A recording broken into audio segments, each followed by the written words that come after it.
92.5. Brooke and Jubal's second date update. Nothing says a fun date like a Goofendorfer coffee table. What? Or a lac shelf. Or a Gorfendugan couch. What are you talking about IKEA. The best place to have a first date. No way. I gave anxiety with the word IKEA. Well, if your name is Craig and you emailed us to do a second date update, you love going to IKEA on first dates because apparently that's what he did. No way! What are you doing, dude? No. Let me explain. So I met this girl on Tinder. Her name's Tammy. I thought she was really cute, and I kind of wanted to take her on like a different date than normal. So I was like, I'm going to be creative. I'm going to take her on an IKEA date. And IKEA's great. It's fun. No. Yeah, by yourself. It's not. It's stressful. You can't find your way out of that place. It lasts for hours, and there's no alcohol. Well, I mean, not if you bring your own. Oh, so did you bring in some alcohol into the IKEA? Nice. Exactly. Like a nice little flask. No one's going to know. Oh, you did. Smart. You may have just turned me. I don't know why, but I feel like that would make it more bearable. Plus, when you don't have to actually buy anything, it's actually a really nice experience because it's like this mansion that you're walking around. Just a mansion full of particle board. So how did you sell this to a girl you met on Tinder?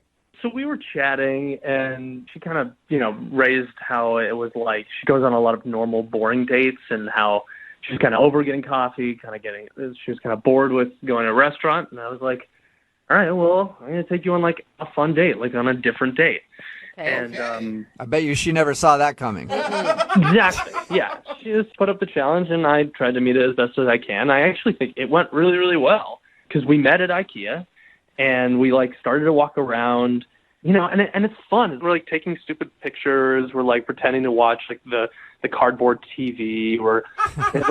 We have a pretend argument in the kitchen. It was so much fun. It was a blast. It's like performance art at IKEA. I bet that was fun. Exactly, and we go and we have the Swedish meatballs at the cafeteria or whatever, and no one was there. And at the end, I kind of bought her fake flowers because they have those flowers at the very end that you can get. Cute. And, yeah, it was cute. Come on, that's a good date, right? Yeah. Well, and it sounds like she was in it. She was into this. Totally. So to me, you guys are a match made in heaven. I mean, thanks. Yeah. And you don't have to spend a lot on dinner. I mean, those Swedish meatballs are super cheap. Yeah. And they are delicious. So how did it end? Did you guys go anywhere other than IKEA, or did your romance end right there in the IKEA parking lot? Oh, no. I mean, I just kind of walked her to her car and just said, all right, well, let's get together soon. She was like, yeah, I'd like that. And then I texted her a few days later, didn't hear anything. And it's been a week and a half now, I think, and still haven't heard anything. So. And, when you asked her out again, did you ask her to a normal, let's go get drinks at happy hour thing? Yeah, I mean, if you're asking if I want to bring her to Best Buy next time, no. Oh, man. So why do you think she's not calling you back then? I don't know. I mean, maybe she went to all of her friends and told her that some random guy off of Tinder had took her on an IKEA date, and they probably all acted the same way that you did. Yeah, maybe. And we're like, what is that? All right. Well, we'll play a song, come back, call her, and get your second date update, all right? Okay, thank you so much. Okay, hang on. Moving 92.5. Brooke and Jubal in the mornings. Second date update. If you're just joining us for today's second date update, let's go over the steps to building the perfect relationship. Insert person A into person B. Whoa. That is quick. That's a quick moving relationship. Realize that person A doesn't quite fit into person B, so reevaluate and realize that you're missing a screw, and that's why you can't fit person A into person B, and then completely lose your and just who cares about the relationship anymore. That's at least how you build a relationship when it started at IKEA. Like Craig, who's on the phone for a second date update today. Craig actually took his date to IKEA. It sounds weird, but he swears they had a great time. And I think it's strange because she was into this IKEA idea, but maybe she was looking for more than just IKEA on that date. Or, maybe she didn't want to go to IKEA at all, and that was a really bad idea. Maybe. That is an honest reflection of what happened. Maybe she just acted like she enjoyed going to IKEA with you. Well, I'm going to dial her phone number right now, see if we can get her on the phone and find out what went wrong.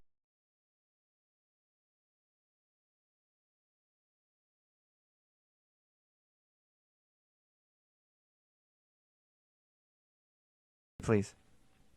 This is Tammy. Hey, Tammy, how are you? This is Jubal from Brooke and Jubal in the Morning. What is that? It's a radio show called Brooke and Jubal in the Morning. That's what it is. Okay, why are you calling me? Well, I'm calling you because we do a segment on our radio show called the Second Date Update. Okay. You still sound confused. I don't know what that is. I don't really listen to the radio that much. Okay, good. I'm glad. Well, thank you. A second date update, what it is where if you go out on a date with somebody and then end up not calling them after, they email us to see if we can get you on the phone and find out what went wrong. Oh my God. Okay. Okay, and so one of our listeners emailed us about you. Oh, great. Yeah, it just keeps getting better, doesn't it? I'm going to say that you probably remember this date because it happened at IKEA. Yep. All right? So, yeah, Craig is wondering why you're not calling him back. He told us about your IKEA date, and everybody in the room feels like you're probably not calling him back because he took you on a date to IKEA. Oh my God. I can't believe he called a radio station about this. Well, he clearly doesn't make good decisions. I mean, he took you on a date to IKEA, and now he does this, so I can fully see how he'd call a radio station. Yeah, I guess I can see that now. I don't know, though. It sounded like from his description you were into it. Like he said you guys were like pretend watching TV, and you enjoyed the Swedish meatballs. Yeah, I mean, it was a cool idea.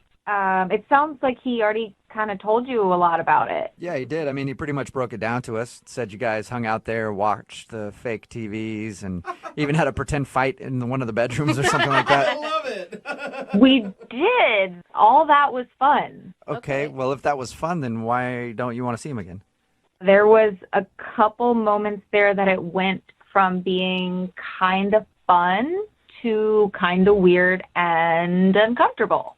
He didn't use one of the display toilets, did he? Oh my gosh, Jubal. I've always wanted to do No, that. he did not do that. Thank God. I don't know That what could would be be- worse than that, so what did he do? Well, it wasn't as bad as that. I'll give him that. Okay, good. We went to different beds around the store, and the first time we got to one, he jokingly was like, "Oh, tuck me in, tell me a story." That's funny. And the first time, it was cute, and like I did it, and he was like, "Talk to me in a mom voice," and so I did that, and like, sure, it was a little weird, but like I was playing the game, playing along. Plus, he could have gone the total other direction and been just a total perv the first time you got in bed. That's true. That's true. See? And he did not do that.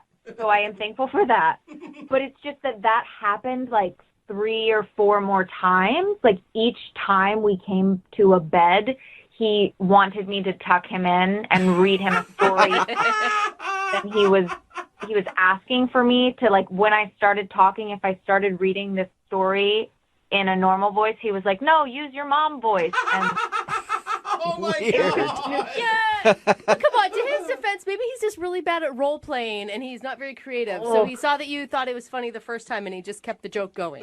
yeah, I guess so. But then he put his thumb in his mouth, and it just was weird. It just got to be way too much, and it was creeping me out. Yeah, I can see that creeping you out even after one time, but over and over and over again. Read me a story, mama. Yeah, no, it was weird. Oh, it was no. I love how IKEA brought out his mommy issues. Yeah, I don't know. I don't know what happened. I had to get out of there. Understandable. Well, then I probably shouldn't let you know that he's on the phone listening to this conversation and wants to talk to you, mama. God, you're joking, right? No, I'm not. Your little boy is listening. Hey, Tammy, it's me, Craig. Hey, Craig, what's going on? Just listening to the story about your experience of our IKEA date. I don't know. I felt like the first time I did that, it was really funny and weird. I felt like you laughed really hard, and I do this thing where like I beat a joke to death, and I definitely did it this time. And I guess that is a little weird. Even So- you admit it's weird. So it was a joke and not some weird sort of fetish fantasy thing that you're trying to live out in IKEA? No, not at all. Nothing like that. But See? it was me being awkward and thinking that you thought something was funny, and then I realized in retrospect, oh my God, that was so creepy. Are you sure? Yeah, but like you wanted me to call you Craigie Poo. Oh, Craigie Poo. Yeah. Again, funny at the time. Now that I hear it again, totally creepy. See, at least you can admit that it was really creepy, Tammy. Yeah, retrospect. I mean, right? I was on his side until the thumb sucking thing, and then I felt like that pushed it over the edge for me. But maybe you're more forgiving. Craig, I had a really good time, but it went from like 0 to 60 in like 2 seconds, and it just I know. got real creepy. I know. Can I be like super honest with you? Is that when I like someone and I think that something's going really well, I just get kind of nervous. And I think about 2/3 of the way through the date, I felt like we were really grooving. And when I get nervous, my jokes just go down the toilet. When I get really nervous, I become a 2-year-old and suck my thumb. Yeah, no, I just thought it was really funny at first, and then I got really super awkward by the end. And you could probably tell because by the 3rd time, I let out that weird giggle that was supposed to be a joke. Yep. Terrible. I remember that. Craigie Poo, I want to hear the giggle. Yeah, Craigie Poo. I don't think I could do it again. Do you want me to read you a story? I can't go down this road because I might try to be funny, and it's not going to work. All right, well, I'll save you then. Look at Tammy, would you like to go out on a second date with Craigie Poo? Now that you know it wasn't a weird thing and it was just a joke, we will pay for it. I don't know. My friends gave me a lot of crap when I told them about the IKEA ordeal. Oh, come on. He's the most self-aware weirdo that we've had. That's true. Come on, Mama Tammy, come tuck me into bed again. Whoa, what? Is that Tammy talking? Who's talking? No, that was that was- Craig. Oh my God, that is Craig. Craig, what? I'm sorry, it's so weird. It is so weird. Right, don't do it if you know it's so weird. And it's so believable. Yeah. You sound like a girl. You No, it sounded sounds like a f- horror movie is what it sounds like. That was the voice he was using that night. Oh, my gosh. Well, I'm just trying to be funny. Please go out with me again. I Oh promise my I won't make God. any more jokes. If you could come back from that, Craig, it's going to be amazing. I promise. If you go on one more date with me, I promise. No more Mama Tammy jokes. No more. Stop it! Oh, my God. The hair on my neck is standing up. Craig, I want to hang out with you because I want to hear that voice more. Oh, my God. It's so weird. Tammy, what do you think? Will No. you go out with... No? Oh, come on. No, I'm not going out on another date with you. I have nightmares just hearing that weird voice that you're doing. Oh, man. I do, too. I don't blame Oh, you. Craig, I'm sorry. No second date for you. That's okay. Stop Make it! it stop. Brooke and Jubal in the morning. Very appropriate text message in at 78592. All it says is WTF about today's second date update. Yeah. If you didn't hear it, that was taped while Brooke was still here. She's out on maternity leave, and of course, Jackie is filling in, and Jackie's jaw dropped when she heard this dude's voice. Well, So, it's Craig, like a helium balloon voice. yeah, this dude Craig wanted to call Tammy. They went on an IKEA date. He thought it'd be fun to go to IKEA and I walk think around. that's and- weird too. Yeah, it was pretty weird. Yeah. But the reason she wasn't calling back was because he kept getting into bed and being like, read me a story in this weird voice. And he said he was doing it as a joke. And then he actually did the voice that he was doing. And I understand why she wasn't calling back. Here's his normal voice. I actually think it went really, really well. Okay. And here's the voice that he was doing. Come on, Mama Tammy, come tuck me into bed again. That is so Oh my creepy. It's like a doll out of a horror movie. Yeah.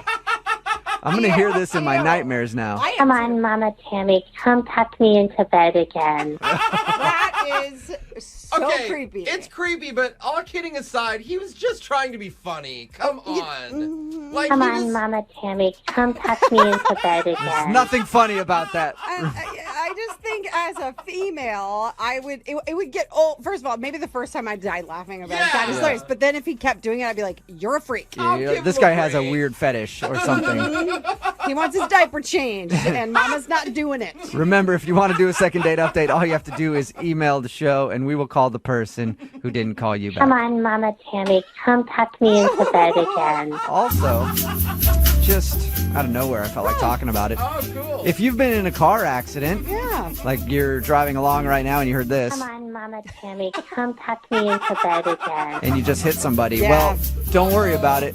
We got your back because you can get a hold of my friends at advocateslaw.com. It's 206 206-512-3555. The insurance companies are bullies, and they don't want to just give you the money. They want to just talk to you on the phone. Come on, Mama Tammy, come tuck me into bed again. Say creepy things like that, but they don't want to give you the money.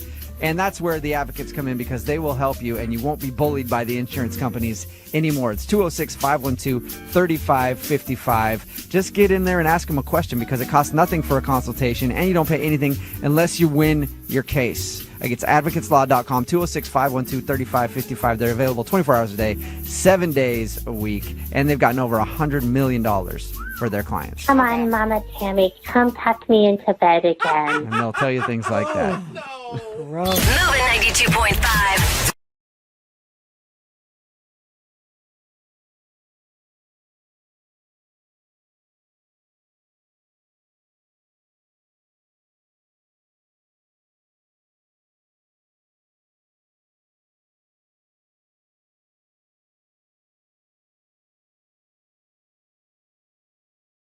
For some people, dating is like running a marathon. You got to pace yourself. Take it nice and slow and steady so you can make it all the way to the end. For others, they treat dating like a sprint to the finish line. Oh, man, I'm exhausted. Weird, the finish line is located in my bed sheets. Oh, wow. But Dee Dee, who's on the phone with us for a second date today, she decided to turn her dating life into a full-blown decathlon. Uh-oh, what does that even mean? She got sponsors, hydration stalls set up. Okay, so she's pro. Oh, yeah, she did. All And right. You'll understand what I mean in just a minute. But first, let's meet our decathlete. Dee Dee, welcome to the show. Hi, guys. God, I feel honored. It's like we have a true Olympian on the phone right now, Dee Dee. Oh, my God. Thank you. I didn't really look at it like that, but now I feel really accomplished. Yeah, you should be really proud of yourself. So tell us a little bit about why you called in. Okay, so I got divorced recently, and it was just finalized, and I was refusing to date until it was actually final. Okay. And now that it is, my friends, they've been pressuring me to get back out there. Yeah. And a couple of them have been doing this thing called the 10 for 10 challenge. Have you guys heard of that? No. What's that? What is it? Okay, so you go on 10 Tinder dates with 10 different guys 10 days in a row. Whoa. That just sounds like the normal Tinder life. No way. That sounds exhausting to me. Yeah. It's a lot, quite honestly, but at the same time, I have a bit of a competitive spirit, so I decided I was going to do it. I haven't been on date in almost a year at this point, so. Okay, so if you're calling us, I'm guessing you didn't win the competition. Well, I at least finished the race. Okay. So how many of these guys are we going to be calling today? Well, we're only calling the one, but in order to get the 10 dates, I told a little bit of a white lie on my profile and said that I was a yoga instructor because I thought, that's just a step below acrobat on the sexy scale, I know. And men are so predictable, aren't they? Oh, we love all yoga of a sudden, so you're flexible, girl? Yeah. We got a lot of yoga pants. I almost put I'm flexible, and then I was like, that's too much. Yeah. So I'm assuming a lot of quality options hit you up. Well, it was really more about volume than anything else. You're like the 7-Eleven of dating. You just want a lot of people through the door. Honestly, I think it was my most honest, genuine Tinder experience because I didn't even read profiles. I was like, for once in my life, I'm using this app for what it's supposed to be for. Okay. Mindless swiping. So which one of the 10 guys did you actually connect with? Well, this guy, he was date number 8. So I was pretty sick of dating at this point. Yeah, things were looking pretty bleak.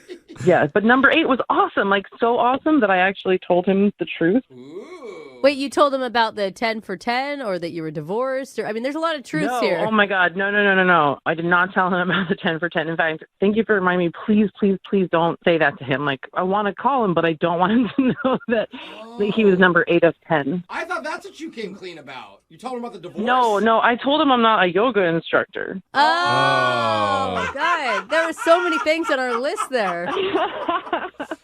No, and he knows I'm divorced. That was no secret. But okay. No, I didn't tell him about the 10 for 10. I just figured he was really sweet, and I'm going to tell him the truth because I want to see him again. And he laughed it off. No big whoops. Everything was fine. But that's good. Wow, what a good guy to be able to look past not dating a yoga instructor. You don't find a lot of guys like that these days. I would have got up and left. Okay, well, to be fair, I am very flexible. Good to know. So what were some of the highlights with Tony? you know that montage in Ferris Bueller where they like go to the museum and it's all like artsy and deep and so it felt like that. Like I felt like a grown-up date. I don't really remember that montage. I'm going to be honest. It was like the kind of date you see in the movies. Usually my dates are more like, we go and eat something real quick, maybe smoke something, and then that's it. Maybe watch a movie. But this was like a date. Like you were looking at art. So yeah, did you go to museums then? Is that what you're saying? Yeah, we walked around downtown, and then we went to the museum, and we were like holding hands. I think that's why it got so mushy. Cute. Ooh. I like that. You danced in the parade as it went by. Like, I've seen that Ferris Bueller movie. We almost ran into his dad. It was super tense. Yeah. I think that in some ways, holding hands is even more intimate than like kissing someone. Really? Oh my God! This is what I'm saying. I just got divorced. We hated each other, but we still slept together occasionally because we're human beings and we have needs. But we have not held hands in like 6 years. See? All right. Okay. So how did the date end? It was just really sweet, Honestly, I maybe gave him a little more info than he needed on a first date because, like I said, I did get really kind of mushy. Like we were holding hands. It felt like we were had been together for a while. So I started talking about my actual job or job that I'm trying to get, I guess. I'm an aspiring author. I'm a writer. Cool. I'm not yet published. So I'm sort of in that like super broke, not sure if I actually have any talent phase of my career. It's very stressful. Yeah. Like I have to tell myself every day that like this is my purpose. I'm born to do this, but I don't have any evidence yet. Totally, a classic artist. So what do you think went wrong on the date? Why do you think this guy isn't calling you back? I'm a woman, so like my first thought is he met someone he'd rather have sex with than me. But my second thought would be that I think I may have frightened him off and maybe come off a bit crazy because I did, lie on my profile about the yoga thing. And then I got a little bit vulnerable, let's say, talking about my career. May have got a little bit misty for a moment. Too much too soon. Yeah. Guys don't like misty. So they love moist, but not misty. Yeah. Now that's a bumper sticker. yeah, you're speaking my truth here. All right, Dee Dee. I like you, Dee Dee. Well, we're going to play a song, come back, and call Tony for you and get your second date, okay? Okay, everybody cross your fingers and your toes, please. Okay, got them all crossed. All right. Hold on. If you're just joining us for today's second date, we're on the phone with Dee Dee, who's FD and DTD. What? Freshly divorced and down to date. I don't think that's what that was. I'm pretty sure that's a Okay. popular saying that all the teens are using nowadays. Yeah, put that in your profile, Dee Dee. You'll get some swipes. Yeah, the 19-year-olds are big into the divorcees. Oh, yeah. A lot of the divorced teens are using this now. Anyway, Dee Dee's friends got her to try something called the 10 for 10 challenge, which is where you go out on 10 Tinder dates over 10 days with 10 different dudes. Yes. Wow. And her 8th date is the one that really stuck. His name's Tony, and she had a great time exploring the city Ferris Bueller style with him, but there has not been a meetup since then. And Dee Dee, we never asked you this. Have you actually tried to contact him yet after the date, or is this the first time you're reaching out? No, I mean, I've texted him. He just hasn't texted me back. So I'm like, I'm in a place now where I don't even know if he's not interested or if he, fell off the face of the earth. Okay. All right. Well, what's interesting, though, you could actually call your 10 for 10 challenge a success because at least you met one dude you really liked. I was looking at it as a success because I actually put up with all 10 of them. Like, I didn't give up. Okay. You persevered, and that's all that matters in the dating I world. was like, I held on to hope in the face of no hope at all. All right. All right. All right, we're going to keep that positive attitude going, and we're going to give Tony a call for you and get your second date, all right? Yeah, it seemed like a really good idea until this moment. Now I'm kind of freaking out. So let's do this. All right, we're going to make this work for you, okay? We're going to call him right now.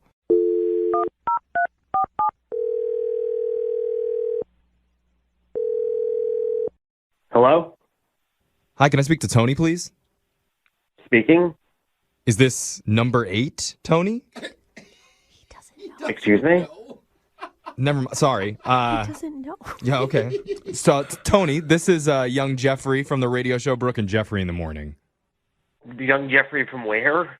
Don't worry about it, actually. Forget it. Hi, Tony. It's not going to help you. Everything Jeffrey's saying is confusing. We're a radio show. Yes. Why are you a radio show and why are you calling me? We were hired by some people That make a while bad ago. decisions. Yeah. Don't ask us why we're a show. We don't have a good answer for you. But Barely a show. the reason that we're calling you is because we're doing something called the second date. Have you ever heard of that before? No, I have not. Well, we're about to turn you into a listener. What are we talking about? We're talking about the second date. That's where if you go out on a date with someone and they're not calling you back, you can reach out to us to try and figure out why that is. So we're calling on behalf of a woman named Dee Dee. Dee Dee. Oh, okay. Yes, okay. So I'm on the radio right now. Yeah. Yeah. But more importantly, you went out with Dee Dee maybe a week or so ago. And she really likes you and she wants to know why you haven't gotten in touch with her since then. So she had a radio show call me. Well, you weren't answering her text messages. Yeah. Well, that's none of your business. Well, True. We're not trying to pry or anything. Dee Dee just feels like you guys had a real connection and your date sounded pretty awesome. Okay, well, what? She thought it went really well, you're saying? Yeah. Do you think it went well or do you not think it went well? Like, we want to know a little bit more about it so that we can help Dee Dee understand why she's getting blown off. Well, if you must know, I think it went well to a point, you know. We went out to a museum. We walked around. It was a really relaxing date, I would say. Okay, so what changed? So I guess towards the end of the date, we started talking more in depth about, I guess, our personal lives and our backstories. And then at that point, kind of a big red flag came up. Well, she told us that she came clean about lying to you on her dating profile about being a yoga instructor. Is that what you're talking about? No, not that. That was perfectly fine and funny. Okay. A lot of people tell lies on Tinder, so that wasn't anything big. Not in comparison to what she ultimately did tell me, though. Uh-oh. Can you share what that is? She seems like a pretty open person. I mean... Right. Well, I don't know what she told you guys, but so she's trying to become an author. Perhaps she's mentioned this? Yeah. She said she's not published yet, but it's like a dream of hers. So, she's writing, and it's very stressful for her, and she hasn't been able to really work or make much money for a while. Mm-hmm. But she said as of now, she's been covered financially due to the bus scam. What'd you say, the bus scam? Yes, the bus scam. What does that mean? Is it like some pyramid scheme where she's selling cosmetics at a bus stop? What is that? If only. It's a little more deep than that. She basically conned the city into giving her a settlement due to getting hit by a city bus. Wait, what did you just say? Like a lot of money then? She got hit by a bus to get money from the city. Yes, and she's been living off this for years now. You're saying she did it on purpose? Yeah, something like that. Wait, did she Hold on. Did she tell you that, or was she joking? Like, that sounds like a big joke someone would say. No, it was pretty serious. I did ask if she was joking, but she said she was 100% serious. What? Jose's coming up with all sorts of ideas. What public transit do I throw myself in front of next? Ask her if it hurt. Yeah, 5:15 comes in 6 minutes, Jose. You better get down there. I'm out of here, guys. See Okay, you later. okay. I think. Wait a minute. Yeah, we need to ask Dee Dee about this. Dee Dee, did you jump out in front of a bus on purpose to make some money? She's on the phone? No. Wow, Tony, that is not how I told you the story at all. Like, oh my God. What? Hold on. What? That makes me First sound of like all, a psycho. I can't believe you're on the phone and you had a radio show call me to ask why I didn't call you back. That's psycho right there. Sorry, I think, Tony, that was on me. We shouldn't have hit you like a bus like that. We have them listening on the other line so that they can know what's going on. So Dee Dee's been hearing everything you said. But I need you guys great. to understand something, because this is the last reason I thought he wasn't calling me back. Because that's not exactly how it happened. Okay, first of all, I'm not like some scammer. I refer to it as the bus scam because I think it's funny that I happened to get hit by a city bus and get a settlement. It's kind of good luck as far as I can see. Like, why would you call it a scam? Because it's funny, I got hit by a bus. That sounds ridiculous. And not for nothing, in the artistic community, it's kind of everyone's dream. It's like winning the lottery. That's the perfect scenario. I got hit by a bus, but I'm totally fine. Well, it doesn't sound fine to me because I don't know if I could be with somebody who just so openly cheated the system that way. How did I cheat the system? I got hit by a bus. I didn't jump in front of a bus. I want to see the video. I don't know. But you pretended to be more hurt than you actually were to get a bigger settlement. Wow, I think you're making a lot of assumptions about me, Tony, especially considering, like, I didn't even ask for alimony or anything for my husband. Like, the last thing I am is a scammer. But I'm also an optimist, so I look at this as a positive. I think this is a way I got lucky, and it's a jumpstart for my career. Hey! Well, it's sort of different from the way you told it to me when we were out on our date, how you saw the bus coming and you kind of leaned into it. What? Well, I was being flippant. I was bragging about getting hit by a bus, for heaven's sake. Oh, really? But did you lean into it or did you not? So, like, what's the true story now? Yeah, it's like she like Supermaned the bus. Yeah. Like, tried to stop it with her shoulder. You lean into a baseball, not a bus. Honestly, I'm really glad that we did call him, because I'm like, Tony on the phone on the radio is so different from Tony in the museum. I think you could say the same about Well, you, I'm not awful sandbagged on the radio, so sorry about that. So wait, Dee Dee, are you not interested in him anymore because he's accusing you of being a bus scammer? I can't believe he thinks that I would purposely get hit by a bus. Like, I only think you purposely got hit by a bus because you told me that you purposely got hit by a bus. I was exaggerating. on. I'm a writer. Mixed signals. Oh my God, it's hyperbole, for heaven's sake. Tony, Were you in the middle of writing when you got hit? Well, maybe that's why she wasn't looking both ways. Her head was down in her paper. Oh, come on. Tony, this is a positive thing. Like, I see this as an opportunity for like a romantic love story. You guys could be the next Bonnie and Clyde, scamming city buses across the country, taking home millions. Tony, think about it. I see this as two people who hate each other currently.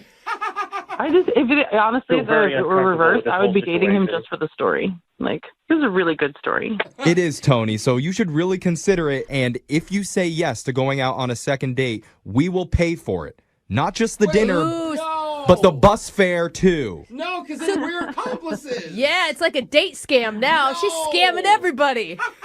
Yeah, not at this time. It was really nice meeting you, Dee Dee. And I know people say this all the time, but I really mean it. Try very hard not to get hit by a bus. Sage advice. Yeah, that's some great advice, Tony. Thank you. Everyone listening. If you really wished me well, you would say you hope I do get hit by a bus again. I guess. Yes.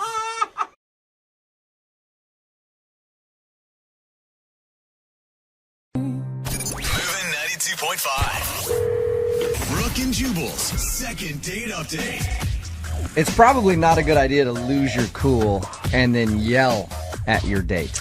On a first date? On a first date, yeah. It's probably a bad idea. It's Brooke and Jubal in the morning. I'm moving 92.5. Melanie is on the phone with us right now. She wants to call a guy named for a second date update. Apparently they hung out and she ended up losing her cool at some point on the date. Melanie, how are you? I'm well. How are you? Good. Don't yell at me. I'm scared. I'm just going to ask you a few questions about your date, okay? I promise. I'm not going to yell at you. All right. I'm just making sure, because from the sounds of your email, you have a tendency to blow your top pretty quickly. Sometimes, but I mean, I was really pissed off, and if you were in that situation, you would have done it too. So. All right. Well, why don't we talk about your date a little bit before we get into how you sort of lost your cool. So you met this guy at a friend's party? Yeah, my friend decided to have a big birthday bash the weekend of her birthday, and I ended up talking to this guy for quite a while. Did he ask you out, or did you make the move? Well, I mean, he started talking to me, which was cool, but I was the one that was like, what are you doing tomorrow? Okay. And I was like, well, we should get a drink. Come on. And that's when you yelled at him to put him in his place. So you guys ended up going out. What did you do for your date? We went out to a bar that I go to a lot, and they have live music. So we were able to dance, and we had a lot of fun. A lot of fun. So Any weird things happen on your date while you were out? No, we were out. Everything was really fun. He was super funny. Teamed up for a good time. It was really fun. Yeah. Now, your email says that you ended up back at your place, and that's when you sort of lost it. What does that mean? Yeah. Well, we were just kind of having fun, showing each other a good time. Having fun, you mean jumping up and down on the bed? Pillow fight. Yeah, what do you mean? No, we were on our way to that. Okay. we we were like making out, and it kind of got hot and heavy. And I was like, I'm gonna go change in the bathroom. I'll be right back. I was going to take some clothing off. Anyway, yeah, I was really excited. All right. It sounds like everything's going great. Oh yeah, everything was hot and heavy. It was wonderful. So you went to the bathroom, removed your socks or whatever you were doing, taking off some clothes. Sure, socks. I took my socks off. And then what was his reaction when you came out of the bathroom?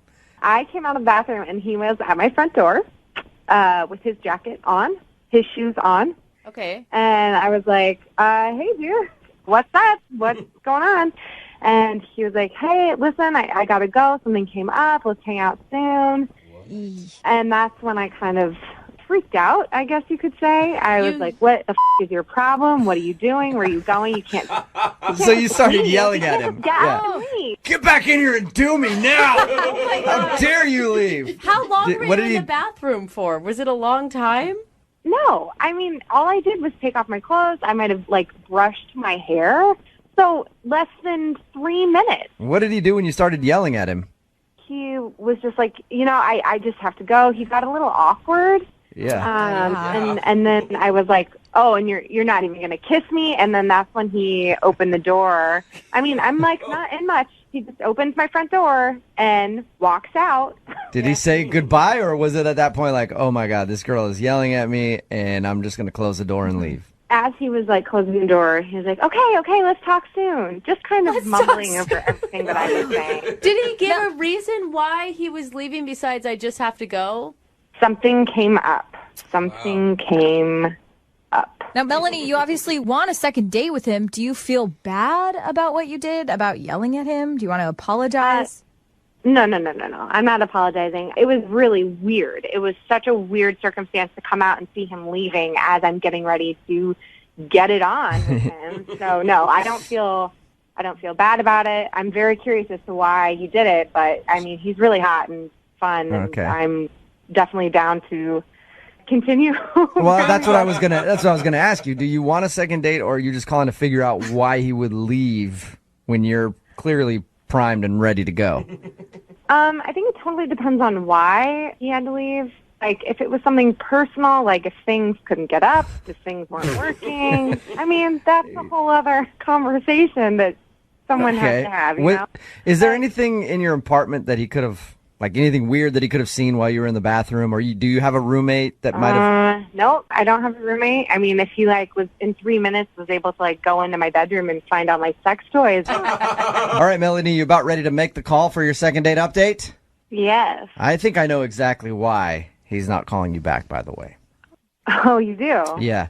Nothing is more annoying to me than a woman who wants to have sex with me. Hate it. Bugs me to no end. Gosh, it is annoying.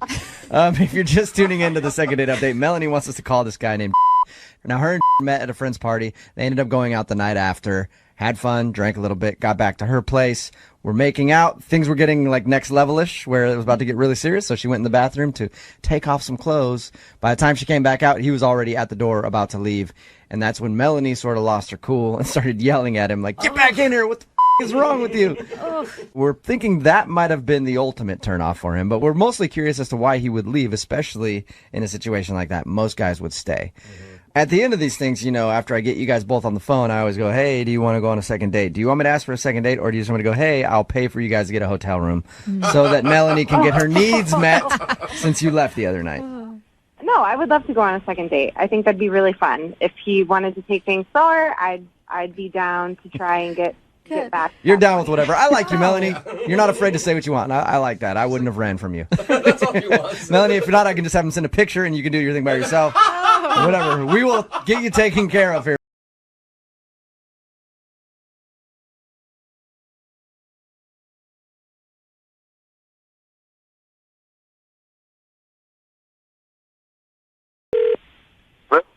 Hi, can I speak to please? Yes. How are you? This is Jubal from Brooke and Jubal in the Morning. You recently went out on a date with one of our listeners, and they want us to call you. Her name is Melanie. Uh-huh. Melanie emailed us because she said she enjoyed your time together. Obviously, you know that because you left her at a very vulnerable spot. And she said that she kind of yelled at you before you left. Is that the reason that you're not calling her back, or was she moving too fast for you? I don't want to talk about this. Okay. Is it something embarrassing? Really, I could get in some trouble. Get in trouble.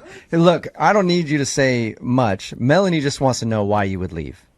If you can do us that favor, that's cool. We'll get you off the phone. I appreciate you at least talking to us. But Melanie is really curious because she liked you, and she's wondering if she did something to make you feel uncomfortable. You know, she wants to say, I'm sorry for that. And she actually would really like to see you again because she thought you were a cool guy. Okay. If I say anything, or if you guys are going to use this, I need you to bleep out my name. You want us to not use you want us to bleep out your name. What? Yeah. Because I want to be fair to Melanie and everything. Yeah.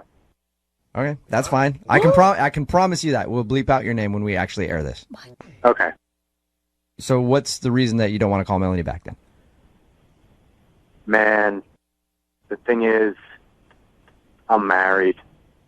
What? I have a wife. Yeah.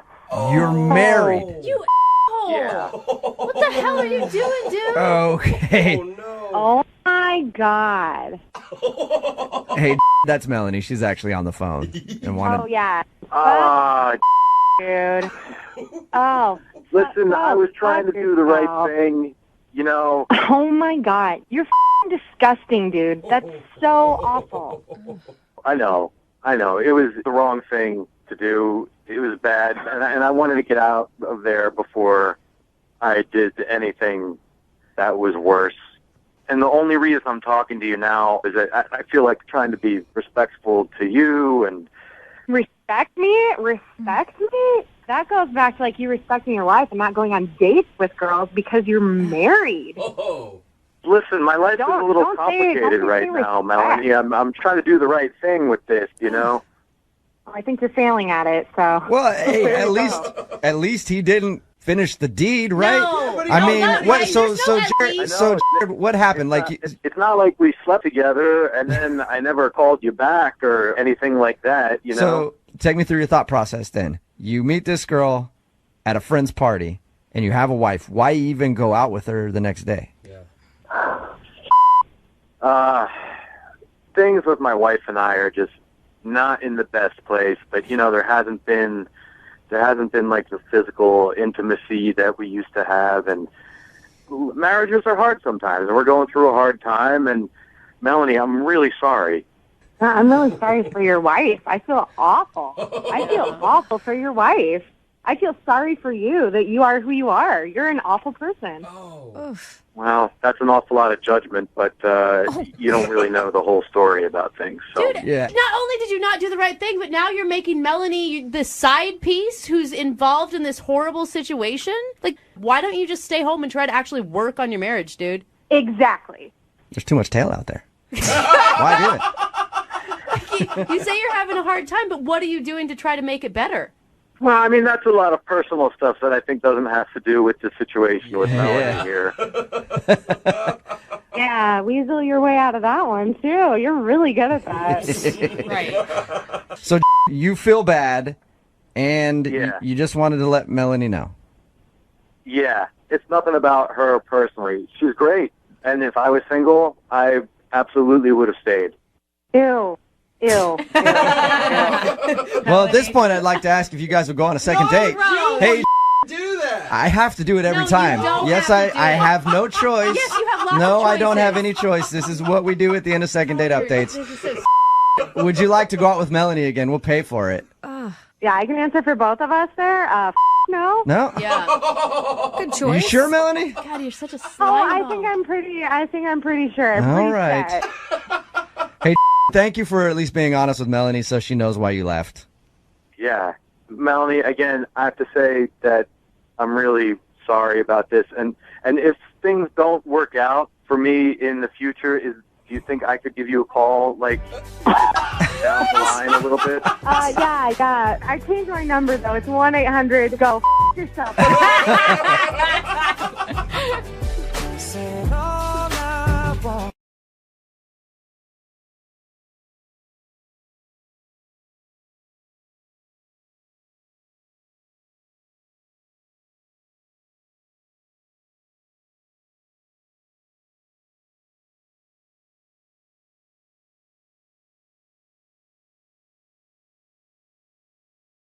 Moving 92.5. Brooke and Jubal's second date update.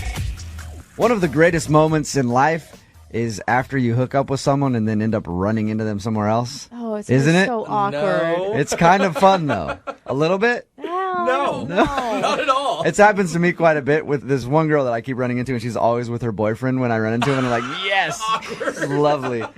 That's kind of what happened with our second dater today, Jocelyn. Hey, Jocelyn, how are you?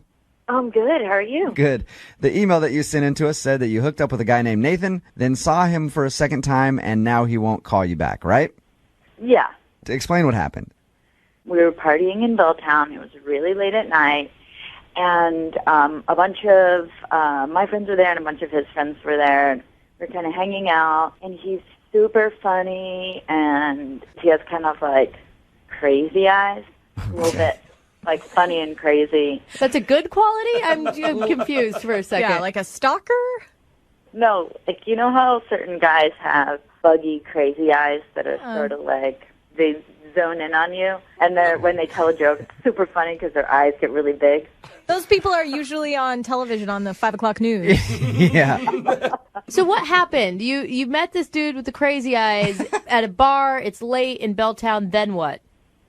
I went back to his place. We hooked up, and I had to run off in the morning, so I just left my number. Okay. And I took off.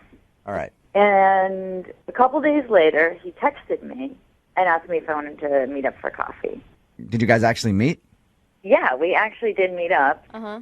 The only thing that was a little weird about it is that when I first walked up to him, he said, "Can I help you?"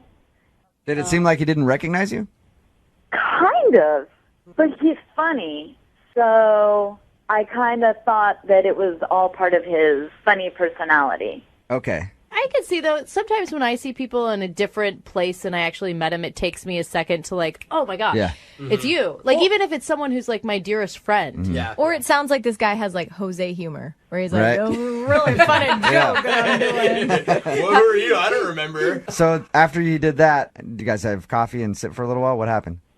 The weird thing was we had coffee for 5 minutes, and he gets this text message and says, "I have to go. My roommate's locked out of the house." And then he like took off, kind of without any further conversation about it. Was it just pretty quick? Like he just bolted?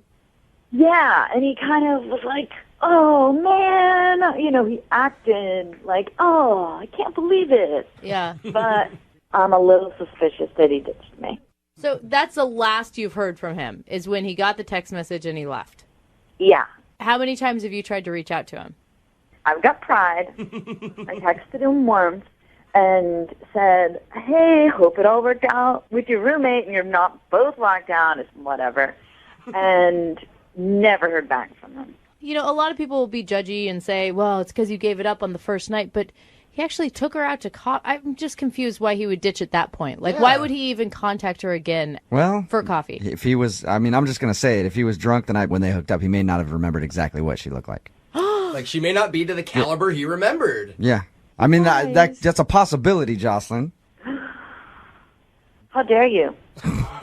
I mean, I'm I'm preparing you for the worst, okay? It's probably not that. I'm just saying that could be a possibility. It's happened with me in the past, all right?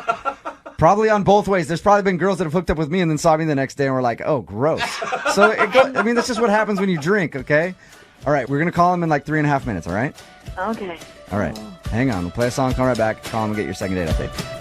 Moving 92.5. Brooke and Jubal in the mornings. Second date update. Remember, if you want a second date update, all you have to do is email us, brookeandjubal@moving925.com. We'll call the person that didn't call you back, just like Jocelyn is about to. Jocelyn, you ready to give Nathan a call? I'm ready. For people who are just tuning in, Jocelyn hooked up with Nathan, left the next morning, gave him her phone number. They met up for coffee for a second, He acted like he didn't remember her. Then he claimed to have gotten a text message from a friend and left after like 5 minutes. Whew, that was a good summary. I feel like I'm in a soap opera. Thank you. Good job. Yeah, Are I'm out you- of breath now. You got a little mad at Jubal when he inferred that maybe the guy didn't like the way you looked anymore. Are you open to criticism? Because that could be what you're going to get. I looked cuter than he did, I'm just saying. But Okay, I like that. Okay. I like that. Keep that with you. Keep that with you. That's the good attitude to have, all right? All right, I'm going to call him right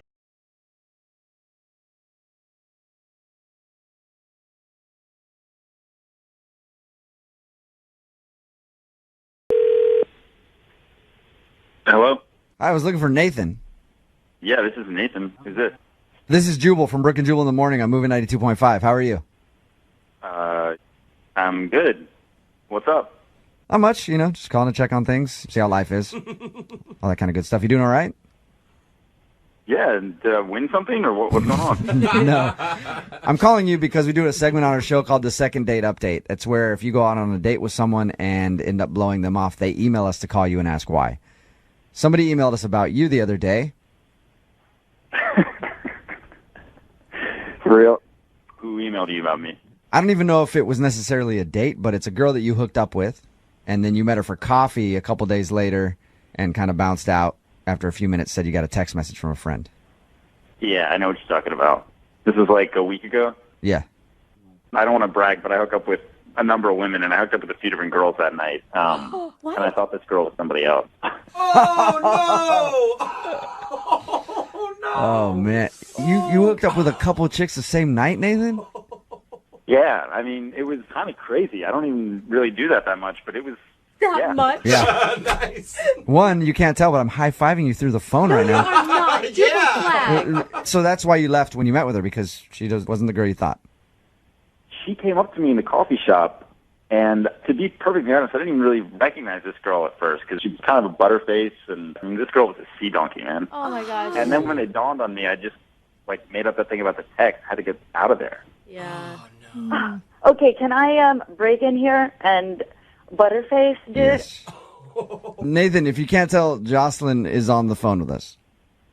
Jocelyn is on the phone right now. Yeah, that would be the girl that you just called a sea donkey. And a butterface. Oh my God, do not repeat those things. Yeah, I heard the butterface comment, and man boobs is all I have to say to that. I have a really hard time believing that you hooked up with all these multiple beautiful women. How do you feel about what he just said, though? I just don't believe what he's saying. No. You don't believe that he didn't recognize you, or you don't believe he hooked up with multiple women? I do not believe that he hooked up with multiple women. It is interesting because didn't you stay the night at his house? Yes, I spent the night at his house. He's totally full of it. So, Nathan, were you hooking up with girls in the bathroom at bars or just taking them back for a quickie at your place, or what was going on? I've seen this other girl a couple times, and I actually went and hooked up with her at her place before I went out that night, for one. Then, yeah, I hooked up with another girl at the bar, and then I met this chick when I was pretty blackout. Wow. What a good night for you. It was I'm telling you, it was a good night. Is it really a good night? Because you're referring to one of your hookups as a butterface. I'm sorry. Hey. He was blacked out. He doesn't remember. Be nice. Yeah. To Jocelyn's credit, she has a nice body. Oh, well, that's... wow. I probably got the herpes now. Thanks a lot. Jocelyn, is regret finally setting in after your one-night stand with this dude? I guess, once again, avoid the crazy eyes. The crazy eyes didn't work out for you this time. Yeah. I'm sorry, Jocelyn. I mean, that happens, though. You sound resilient. I mean, that's a positive. I mean, I'm not even having it with this guy. Like I said, man boobs. Hey, I'm not worried.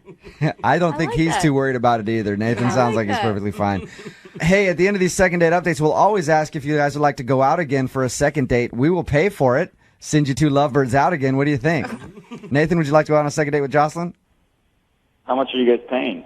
Oh, jeez. Nathan. Jocelyn, any interest in going out with Nathan again? I am not. Yeah. That surprises me. Yeah. Nathan? Yep. Thank you for your time, man. I appreciate you giving us an honest answer.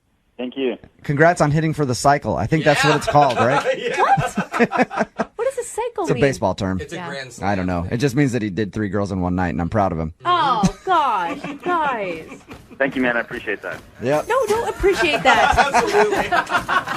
Brooke and Jubal in the morning.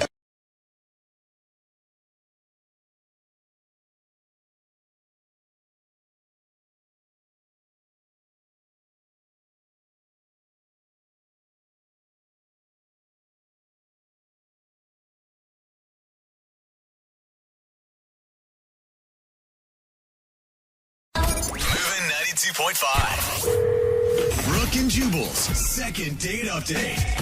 You know, women are so hard to read sometimes because girls like a guy who is close with his family usually, right? Mm-hmm. And then you end up living with your mom when you're 25 years old, and then they judge you for it. Yeah, it's so hard to understand that. We're fickle that Hey, way. you can't get that much closer with your family than living with them, right? Yeah. That's the problem that Carter is having. Carter is on the phone to do a second date update right now. He emailed us about a girl named Lily. Carter thinks the fact that he lives with his mom might have turned Lily off. Carter, how you doing, man? I'm doing all right. How are you guys? Good. First of all, I want to say I support your living situation. Of course I lived with my parents when I was 25, delivering newspapers, killing it, and it was awesome. I had no problem with it, but I could see how a girl would be turned off by that. So that's why you think the girl is not calling you back today? Yeah, that's my hunch. All right. Where did you meet her, first of all? I met her online. Online, all right. And did you tell her right away that you lived with her mom, or did she have to come pick you up because you also don't have a car? No, I have a car. And I'd like to make it clear the only reason I'm living with my mom right now is because I'm saving up to buy a house. That's awesome, Carter. It's happening soon, so yeah, so I just need to save up some money. As you know, Is mom coming to live with you at the house when you buy it? Oh, leave him alone. Mom's making the down payment. He's just working up the mortgage. You guys, this day and age, lots of people have to move home at some point. Oh, I know. To save money. It's more common than you think. Yeah, but they all always say, I'm saving money too. Yeah, everyone So- says that. Tell us a little bit about your date.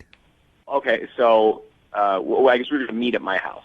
And when she got there, like, my mom basically opened the door, and you could tell she was, like, a little shocked. I mean, I was kind of standing behind my mom, but Lily was a little shocked, like, wow, am I at the right place? Who is this person? I'm picturing your mom answering the door in her bathrobe. Did she have... No, Okay. no. She was not in her bathrobe. All right. Yeah, she was just, normal stuff, like whatever moms wear, Whatever moms wear. Those Yeah, mom jeans and stuff. But it was definitely awkward. I would have preferred to answer the door myself.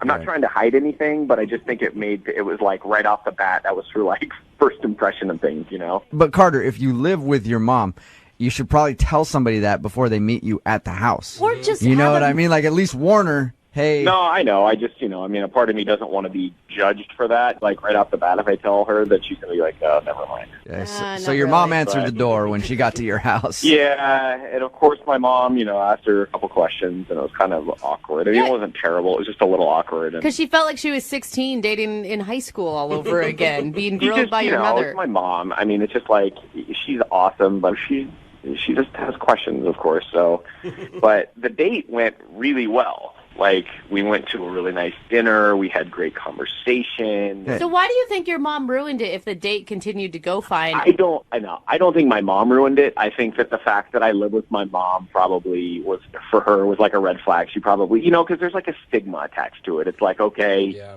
he must be some bum who's unemployed, who, just never, I don't know. Did she seem like it bothered her? Not really, at least not during dinner. I mean, like I said, we had a really great conversation. When we parted ways, there was a kiss. I mean, it wasn't anything like steamy or anything, but it was a kiss. And I said, I'd like to see you again. And she said, yeah, that'd be great. So you're just assuming the fact that you live with your mom was a deal breaker for her. yeah, and I'm assuming that because I had texted her last week and she said, oh, I'm really busy this week. Let's touch base. And then I tried to touch base and I haven't heard back from her. Okay. Is there any way that your like frugality spilled over into other parts of the date where you were like asking her to pay for everything? No, I mean, I definitely paid for the meal. Like, I'm not a cheap person, but like I said, saving up for a house is expensive. Yeah. So it's taking a couple steps back to make a giant steps forward. You didn't ask to come live with her, did you? No. I'm getting so tired of my mom being on my case. Can I come stay with you? All right. So nothing really strange happened that you can think of. She's just not calling you back, and you're assuming that it's the fact that you live with your mom. Yeah. And then I guess a part of me like wants to let her know that like I'm not just telling her that I'm, looking to buy a place. Like I'm buying a place. Like I'm closing on a place. I should be closing this week. Oh, really? So you have a it's timeline. happening. Like it's happening soon. Okay. Okay. Okay. All right. You're very insistent on telling us that. I hope you. Yeah, I hope you didn't keep talking about it this much on the date. Like, I promise I'm buying a place. I promise. I'll send I you promise. over the Trust me. papers Yeah. later. Yeah. If you guys want copies of the papers, let me know. I'll fax them over to you. All right, man. Well, we'll play a song, come back, call her, and get your second date update, okay? Okay. All right, hold on.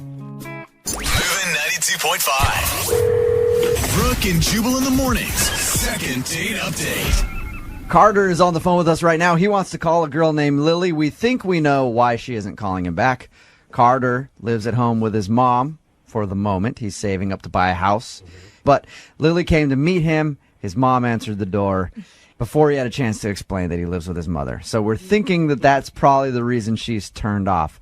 I don't know why it's a deal breaker. Like, Lydia, the first couple years you were on this show, you used to date a lot of guys that were like this, that lived at home with their mom, right? Are you talking about me? Because I lived at home with my parents. She lived at home, too, yeah. I had to move back after college. I lived there until I was 24. So this is a turn off for you? Not immediately, but I do think that maybe you should have told her first, because first impressions are everything, especially when you meet people online. So it just might have put her off a little bit. Okay, Carter, you about ready to give her a call?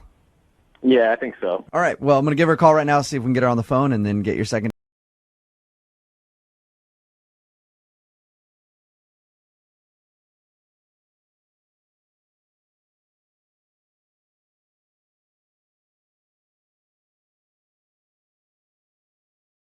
Lily, how are you? This is Jubal from Brooke and Jubal in the Morning.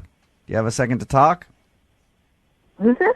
Jubal from Brooke and Jubal in the Morning. We're a morning radio program. Okay. You should check us out sometime. That'd be cool. Okay. Listen, the reason that we're calling you, I know it's kind of strange, is that you recently went out on a date with one of our listeners. His name is Carter. Okay. And Okay. Carter emailed us because he really liked you and would love to see you again. But unfortunately, you haven't been calling him back. So he asked us to call and see if we could find out why. I think that's a little personal, don't you think? Well, I mean, it might be, but he's the one that wanted us to call you. Okay. Is there a specific reason that you're not calling Carter back? Well, I don't know. So you just don't know? You have no idea why you're not calling him back? Just So you'd like to see him again? well. So no, you wouldn't like to see him again. Well, he's kind of a mama's boy. I knew it. All right. I knew it. Okay. Yeah, Lily, we talked to Carter about your date, and he told us that he lives with his mom, and he thought maybe that was the reason you weren't calling him back. Was it shocking to open the door and have his mom standing there? Well, yeah, and he's standing behind her like, Yeah. weird. I All would right. have felt like He admitted that he probably should have told you beforehand if you were coming over to his house that he lives with his mom. Did he tell you why he lives with his parents right now? He briefly talked about that he was saving money and stuff like that, but Yeah, he's saving up to buy a house. yeah, but it wasn't just that. He lived with his mom. Did he talk about her a bunch or something? I mean, No. when you say mama's boy, that's what that makes me think is like, Yeah, I mean, okay, we're at his house, and I meet his mother. Okay, awkward first date. And we're about to leave, and Carter's mom goes, "Honey, can you drop me at a friend's house?" What? And he said, yes, it's on the way, and that. So Are you saying he gave his mom a ride somewhere? Yes, and it was even worse. Is he put me in the back seat. No way. You didn't even get to ride shotgun? Well, of course not. That's his mom. Come on, there's so some he- boundaries there that are obviously a problem. Okay, so he actually gave his mom a ride somewhere. Yeah, before our date. So he gives his mom a ride, and we drop her off, whatever. And this is probably the kicker from me right here. Mom leaned over, and they kissed on the mouth when they said goodbye. And that, I mean, that's just. Well, I I don't know. I kiss my mom on the mouth. Oh, I don't. Gross. No way. Really? Yeah. So. It's a little pet, all right. right? So he's definitely a mama's boy then. Wow. All right. He didn't mention that he gave his mom a ride. He just said that you met his mom and he thought that might have been awkward for you. No, I think putting me in the back seat on our first date and then giving his mom a kiss goodbye on the mouth. I mean, are you f***ing kidding me? Come on. All right. Lily, at this point, I should tell you that Carter is actually on the phone and has been listening this entire time. Hopefully not his mom, too. I don't know. Possible. I honestly don't understand what the big deal is. I'm saving up to buy a house, for one. Two, to give my mom, who gave birth to me, a ride somewhere. Hardly seems like too much to ask.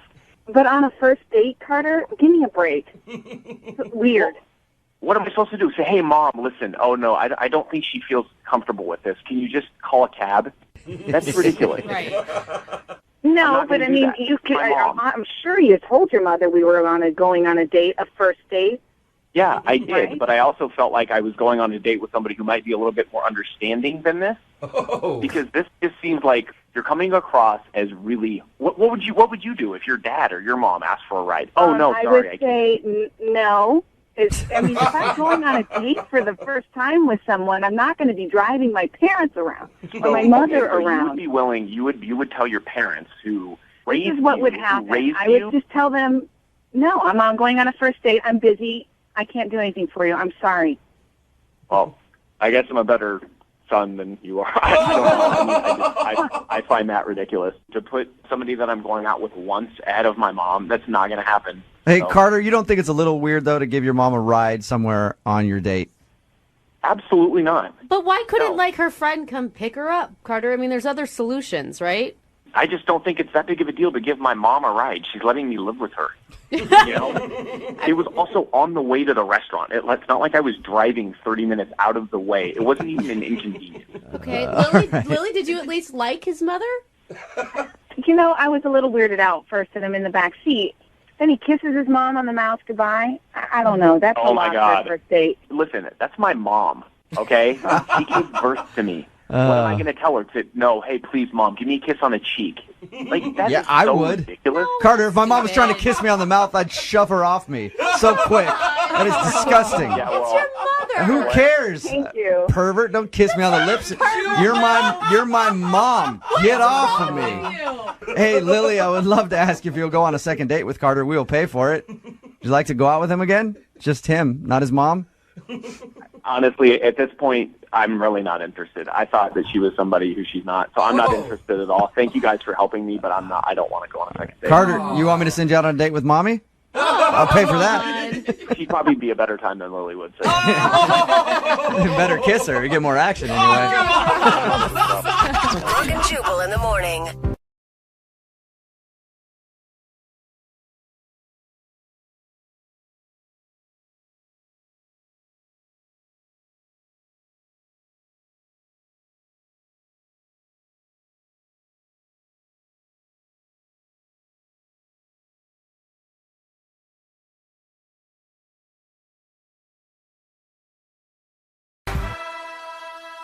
Moving 92.5. Brooke and Jubal's second date update. I feel like more people just have random hookups at Halloween parties than any other type of party. Yeah. You know, because you think about it, like you're out there, girls are kind of dressed sexy, guys are dressed in their macho, superhero costumes, or like a barbarian and their shirts off, and everybody's already kind of letting it all hang loose, so you're a little bit more relaxed, ready to hook up. And plus, if you're, playing a different character, it's not even you that's doing it. It's like, hey, I'm Yoda, and Yoda gets to have sex with whoever he wants to tonight. I've been a man for the last 3 Halloweens, and that attracts an entirely different type of audience. Exactly. Mandy, who is on the phone with us to do a second date update right now, was at a Halloween party, and she had a little fun herself. Right, Mandy?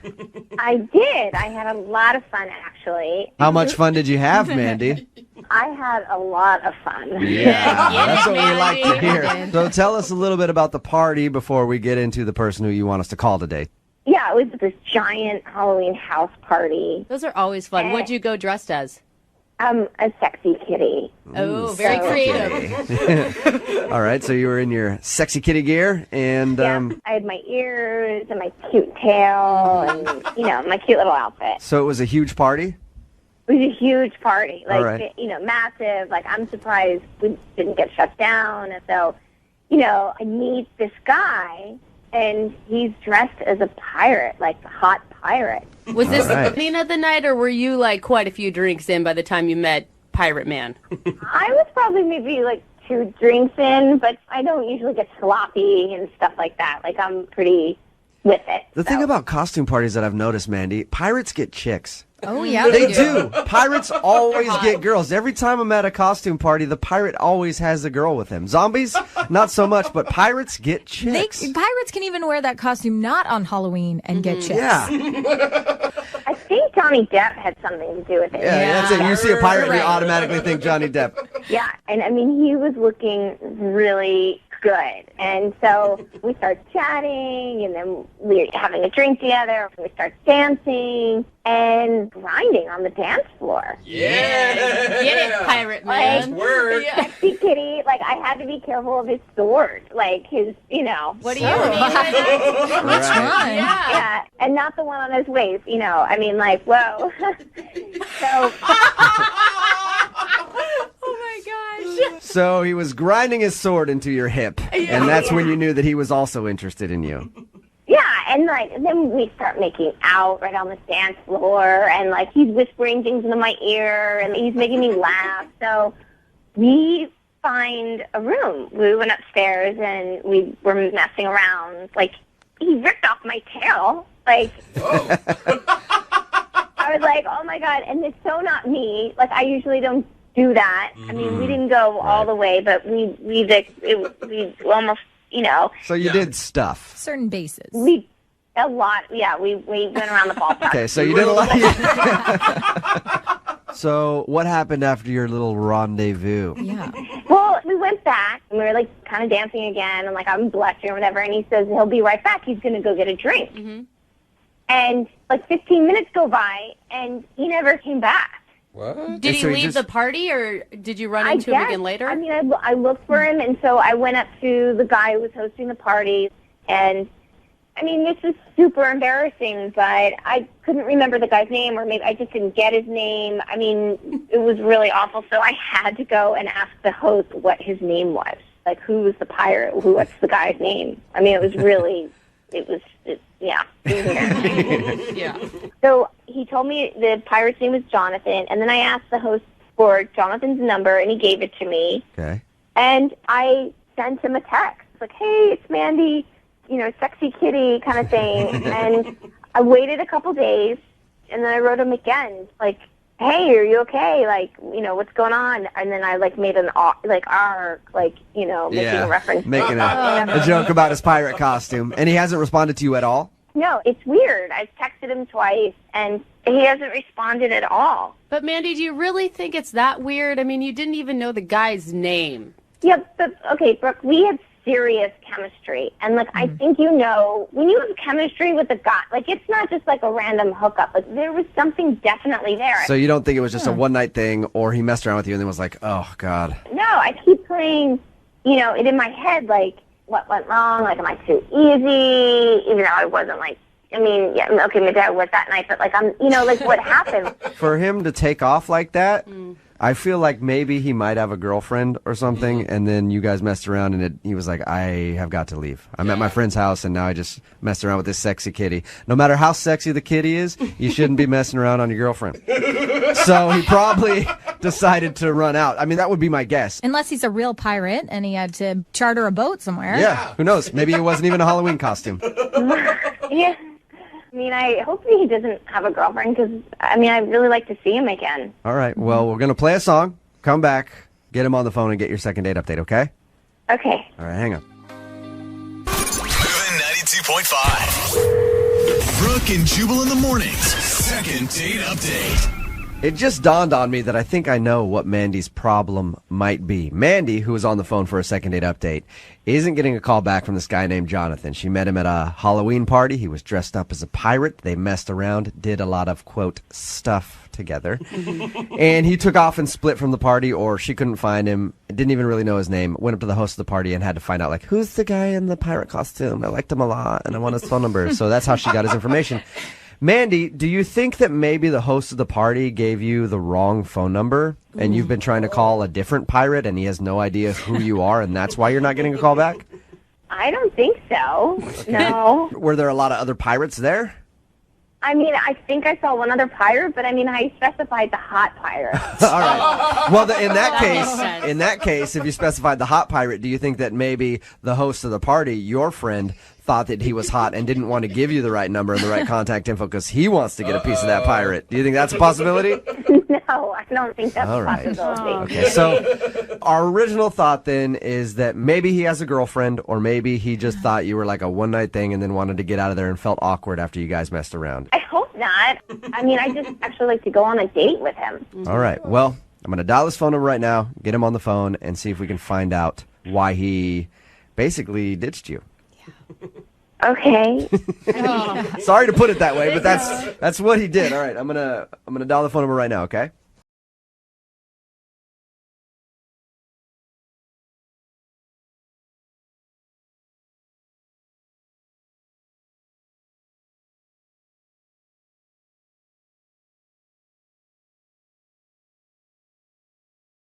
From Brooke and Jubal in the morning. Okay. How you doing? All right. Is this Jonathan that was dressed up as a pirate just a few days ago at a Halloween party? Yeah. Perfect. This is the Jonathan that I want to talk to. What are you guys calling me for? I'm calling you because at that party, you had an encounter with a listener of ours. Okay. She was dressed as a sexy kitten, and she's been trying to get a hold of you ever since that party. And she emailed us to see if we could get you on the phone and ask you why. Are you freaking serious? Yeah. She told us that you guys met at a huge Halloween party. You were dressed as a pirate. She was dressed as a sexy kitty. You guys did stuff in a room in that house party, and she found your phone. Okay. And I'll tell you how. Okay. And I'll tell you how she got your phone number. She said that she didn't remember your name or anything else after that, and she talked to the host of the party. He gave her your info, and that's why she's been texting you, trying to get a hold of you, because she liked you a lot more than just a one-night thing and would like to see you again. I definitely do not want to see her again. You didn't see it as, you guys had chemistry and things were clicking. Didn't tell you guys what she does for a living? No. No, she didn't tell us what she does for a living. Oh, God. What does she do for a living that's so bad that you don't want to call her back? Like, I mean, did you like her other than her job? Did you like her? Yeah, but it's a really bad job. So wait, What is it? You were ready to call her back until you found out what it was, even. Yes. She's a prostitute. What? How do you know that? Yeah, she's a prostitute. What do you? She's a You think that her job is a prostitute? I know that her job is a prostitute. How? Did she ask for money after you guys hooked up in that room? No, I left before she could. What? You're trying. Is it like a dine and dash? Are you just assuming that she's a prostitute? I didn't know she was a prostitute when I hooked up with her. Explain to me why you think she's a prostitute. So after we went upstairs and hooked up, we were heading back downstairs, and I went over to my buddies to be like, yo, I just hooked up with this girl. And then when I pointed out that it was Sexy Kitten, they all started cracking up. And they were like, dude, she's a hooker. It's like, no freaking way. She's not a hooker. They're like, no, seriously, there are like 10 of them here. And apparently, I don't know if she told you, like, this party was like epic. It was like the biggest Halloween party I've ever been to. Okay. And apparently the dude that was throwing the party had hired all these prostitutes to show up. And she happened to be one of them. And my idea of like a prostitute, I would not think a prostitute would be attractive. Yeah, but don't you think if she was a prostitute, she would have tried to charge you? Mm-hmm. I mean, that's what they do. She's been trying to like text me, and that's what I figured is going on. Like with her, that's why she's. You're scared that she's trying to track you down to get money out of you because. Yes. Yeah, but all right, hey, Oh Jonathan. Usually they will like get money beforehand. How do you I know, have Jubal? I have trouble thinking that she is a prostitute. You're certain of this? It was like trick prostitute. It was like you didn't let me know. It was like prostitute entrapment. So you think she did like a bait and switch, like she messed around with you, and then she was going to be like, "Oh, by the way, you owe me $600 for that little thing." Absolutely. That's why I ducked out. My friends were like, "Hey, sexy kitten's looking for you," so I just got the out of there. That's why you left. That is insane. Yes. Well, why don't we ask her if she's a prostitute, Jonathan? You think I'm a prostitute? You freaking kidding me? Holy she's on the phone? Yes, she is. Dude, you guys are in on this now, too? No, I'm not. We're not trying to get payment. We're trying to get you to talk to Mandy because she wants to go out with you again. No, I don't want to go out with her again. Did you guys hear what I just said? She's a prostitute. I'm not a prostitute. Yes, you are. Oh, my God. I can't believe you freaking think I'm a ass prostitute. Oh, my God. No, Mandy, he didn't say he said he thought you did a good job. I never said I just said prostitute. Oh, my God. I'm humiliated. I'm not a prostitute. Then why were you looking for me? What? Because I liked you. Because I wanted to keep dancing and kissing you. But not because I was trying to track you down for $600. Why would other people accuse you of that if you weren't a prostitute? That makes no sense. Maybe because your guy friends in your life are idiots and fools, and they were just trying to, like, take the piss out of you. I don't know, because they're idiots. That's why. Dude, there's no way that they would lie to me about that. Jonathan, I don't know what I can, like, I'm not a prostitute. I live at home with my mom and my dad. I'm going to school for public health. Like, I don't know, do you want to come look at my chemistry books? Do you want to look at my phone? I mean, this is ridiculous. I don't know, but what I know is there were prostitutes at that party, and people pointed out you and said that you were one, and I trust my friends. I don't know you. I know them, and I don't think that they would lie to me. Were you paid to be at the party, Mandy? Like as maybe like a shot girl or something? No! And listen, this is so ridiculous. Jonathan, if I were a prostitute, why would I be calling you via a radio show? Yeah, good point. Good point. Yeah. That is a good point, Jonathan. Yeah, Jonathan. If Mandy is a prostitute like you think, I doubt that she would email us to try to collect payment from you. That's her name. In a radio segment. Maybe she's not a very smart prostitute. Jonathan, I will have you know that there are many smart prostitutes out there, and I won't let you speak ill of them. Ivy League educated, okay? I believe Mandy. I don't think Mandy's a prostitute. Yeah. I really don't, Jonathan.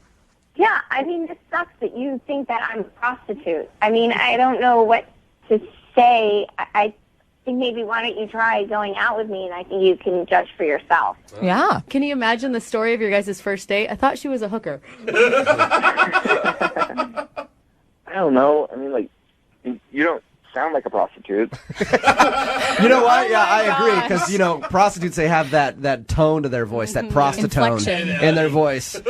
And you can tell just by listening to them. Yeah, it's a raspy thing that they have, and Mandy doesn't have that. Jonathan, would you go out on a second date with Mandy? We will pay for it. The only person that will be spending any money on this will be me. Come on, man. And I won't give you a bill for whatever, $600. I don't know. I don't even know what the rate is. It's anywhere from 60 to like, you know, then it can just go up from there. Okay, anyway, Mandy. We don't need to be schooled in the cost of prostitution. Jonathan, will you go out with Mandy again? We will pay for it. Yeah, let's do it. You'll do it? That's good. All right, Mandy, I'll do it. you still want to go out with Jonathan even though he called you a prostitute? I know. I'm kind of like now thinking about this. I know I probably shouldn't after all the things that he's just said and accused me of, but yeah, no, I want to. I really like this guy. Why? I mean, yeah. All right, well, there you go. Successful second date. Congratulations, Mandy. Thanks. Thank you. And I think that probably is just a very genius way of collecting payment. Good job. Brooke and Jubal in the morning.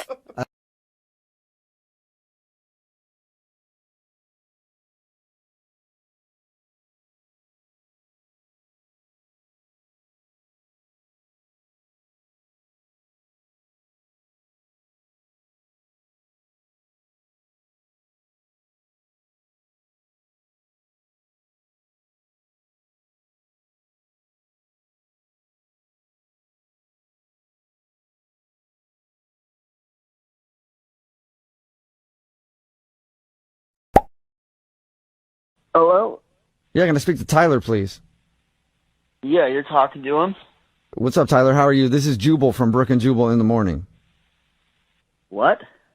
Yeah, my name is Jubal from Brooke and Jubal in the Morning. It's a radio show. Yeah, I know the show. Why are you calling?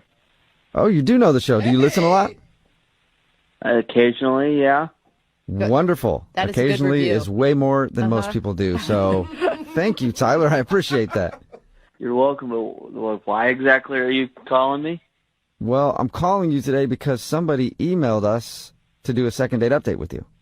You mean that thing you guys do when you go on a date with somebody, but you don't call them back, and then you guys follow up? Yeah, exactly. Yeah, wow. You are an occasional listener. Look at that. Yeah, but I haven't gone out with anybody. Well, technically that's true. Yeah, I guess you are right. This is a girl named Leah that you recently met at a golf tournament. She's wondering why you're not calling her back. But I didn't go on a date with her. Right. But you still hung out with her. Yeah, there's that crazy golf day. That's about it. I wouldn't call that a date. But it's still fun. Like, it sounds like you guys made a great connection. You spent most of the day together from what we know. From what I can remember. Yeah, you guys, according to the report we heard, everybody was hammered, and you guys especially were very drunk. Okay, yeah, I know I was, but I still don't understand why she's wanting to call me. I don't even know, how did she get my number? What? I'm assuming you gave it to her after you gave it to her. And it sounds like you guys had quite a connection together. It seems pretty obvious to me why she'd want to go out with you again. We flirted, we had a good time, kissed around the 16th hole, but... You did a little more than that. Yeah. There's a reason that you probably would have gave her your phone number. Look, to be honest, I don't recall anything from that day mostly. It was like the 12th hole is like the last thing I have that I can remember. For real? Yeah. I remember 12th hole, and I remember getting home in a taxi cab. Dude, there was like a dinner, there was an auction, there was some other stuff after that. You don't remember any of that. I've been told all of that happened. I don't have any memory of it. Okay. What's the last thing that, I don't know, somebody told you about that you don't remember? So, well, my friend who took me there, the last thing he told me was that I wandered off, and he didn't see me for a while. He couldn't find me, so he went home, and then I showed up at home in a taxi. Okay. Well, then have I got news for you, Peter. Well, obviously, I gave Leah my phone number. You said that already. Yeah. You did a little bit more than that, though. I'm confused. I have no clue what you're talking about. I'm talking about hooking up with her in the back of her brother's truck. That was blunt. Sorry, I just let it slip out there like that. Yeah. Yeah. No. What do you mean no? How could you have zero memory of hooking up with somebody in the bed of a truck? Well, what? You're serious? Yeah. I'm completely serious. Oh, come on, guys. That didn't happen. I would have remembered that. Well, it sounds like you don't, and I know somebody who does remember it because I think it is burned into his memory for the rest of his life, whether he wants it to be or not. His? Yeah, her brother Peter, who actually saw you guys doing that, and he's on the phone and wants to talk to you right now. Wait, what? Yeah. Tyler, this is Peter, Leah's brother. Hi. So awkward, dude. Oh my god. Seriously? Hi, that's all you gotta say? I'm sorry? Could you say that again without it being such a question mark? Like you don't know what you're supposed to say? Well, I'm just confused. I'm sorry. Are you confused about the fact that you're a real piece of Oh! Well, I'm not. Man, I just don't remember anything. Peter, don't you think that's, it's kind of a valid excuse why he hasn't called your sister back since he doesn't remember. I'm glad to know that makes sense, but at the same time, I can't believe that my sister is feeling so terrible about missing out on hearing from a guy like you. A guy like me? I'm a really nice guy. I would have called her back. It's just I drank too much that day. It's just a circumstance. Oh. Okay, well, if you're such a good guy, then why don't you call her back now that you know? Because I think she deserves an apology. I don't even have her number. I don't even know what's going on. Wait, hasn't she tried to get a hold of you at all? Hasn't she texted you, Tyler, or called you? I'm not that I'm aware of. Not from anyone named Leah. I haven't gotten a call. You're a liar, dude. She said she's called you at least 10 times, left messages. Be a man. That's a lot of times. Oh my God, that's the number? I'm glad that it's amusing to you, Tyler. Oh my God, I saw the number. I just avoided it because I didn't recognize it. Thought it was just a bill collector. I'm not going to check my messages if I think they're just trying to get money or sell me something. Okay, well, now that you know whose number it is, I'd appreciate if you'd call my sister and apologize. You can tell her that I'm sorry. You don't want to call her back? Okay. Tell her. Look, it's. I mean, whatever happened. I thought she was cute, but I wasn't attracted. I didn't see anything going further beyond just a fun. Okay, no, I don't want to hear anything else out of you, Tyler, other than I'm going to call your sister and you're going to ask her out on a proper date. Oh, really? I don't think I could do that. I think you can, Tyler, and here's why you can. Because if you don't, I happen to know who your boss is.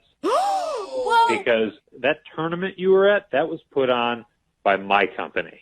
So if you don't remember what happened at that event, if you don't call my sister, apologize, and ask her out on a date, I'm going to report your actions back to your boss. What? Ooh. Are you blackmailing him right now, Peter? Absolutely.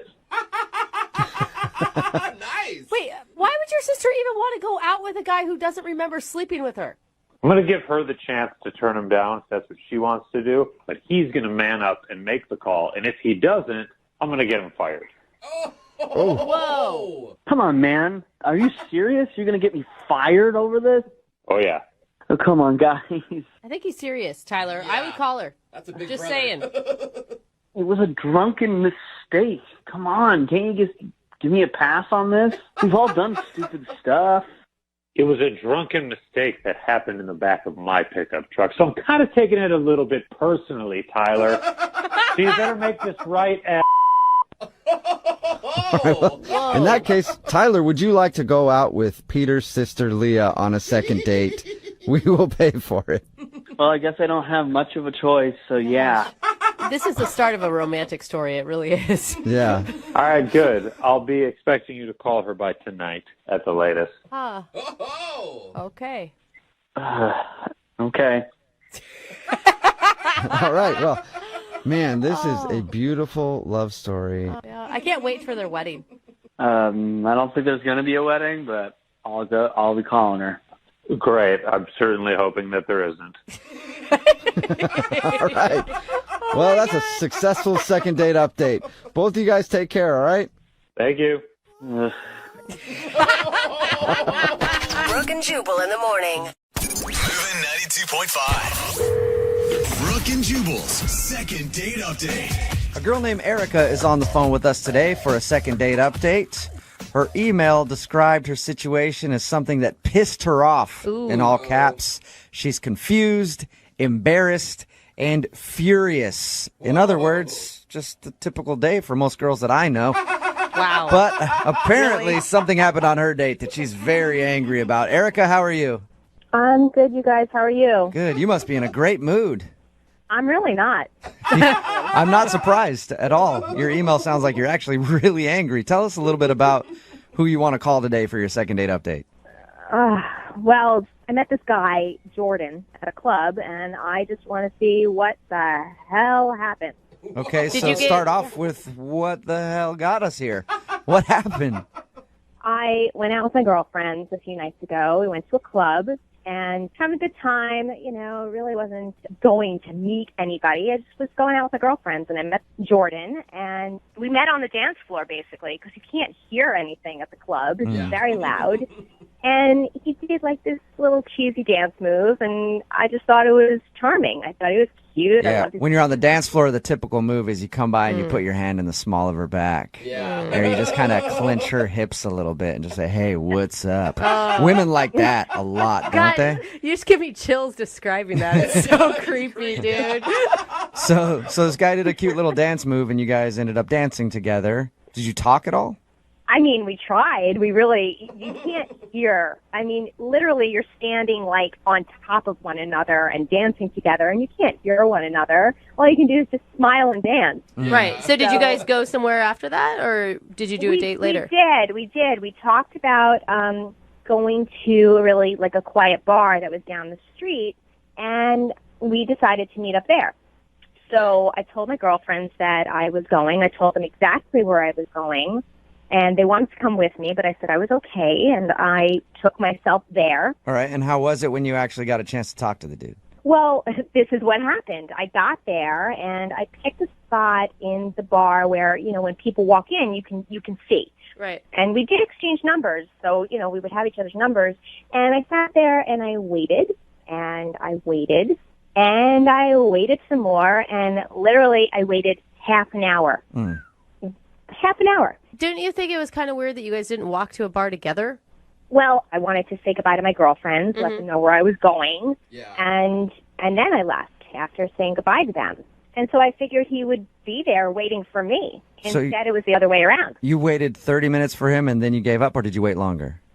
No, I texted him. And I was like, where the hell did you go? Where are you? So he texted back, and he said something came up with his mother. Whoa. Okay, why are you so angry? Well, it sounds like an excuse. Why? Because we had just talked about meeting up at this place. But you're not invested. I mean, it's just some dude you met on the dance floor. I mean, you really actually liked him that much? I mean, he totally ditched me. And he used some lame-ass excuse my language. He used a lame excuse about his mother that just happened. What if we call him for the second date update and something really did happen with his mom? Are you going to feel bad? There is no possible way. Yes, anything's possible, but there's no way in that half an hour that something happened with his mother. Okay. So you're certain that the mom thing is a lie, so why do you think he ditched you? Because he probably met some other, hot on the floor and decided to diss me. I don't know. So he found something better is what you're thinking. Well, probably in his mind he found something better. Maybe more instant. Maybe he was instantly satisfied in the club bathroom. Whoa. Sounds like a good night to me. Yeah. I'd be too tired to meet up with you a half hour later. I'd be asleep in one of the stalls. Whatever happened, he should have at least been honest with me and give a little respect. I mean, we just made a plan. Text me. Don't give me some excuse about your mother. Just say, listen, something came up. I'll call you tomorrow. Let's go on a proper date. I don't know. Have you tried to text him since that night? Hell no. Okay. So this is just the last thing you heard from him was saying that something came up with his mom, and then you guys haven't talked at all. That's it. Do you have a lot of pent up anger about just dating in general? You know what? I'm tired of the bullshit. I really am. I'm tired of it. It's I'm starting to get the idea that the lesbians have the right idea. This is ridiculous. All right. So bottom line, you got ditched by this guy. You're pissed about it, and you want us to call him and ask why he did it. Yeah. Okay. Do you want a second date? I don't know. Let's hear what he has to say. I don't know if I would want to go out with him. Do you know anything about him at all? I know that he's a jerk, and he blew me off, and I want to know why. All right. Well, we'll play a song, come back, call him, and get your second date update, okay? Yes. All right. Hold on. Moving 92.5. Brooke and Jubal in the mornings.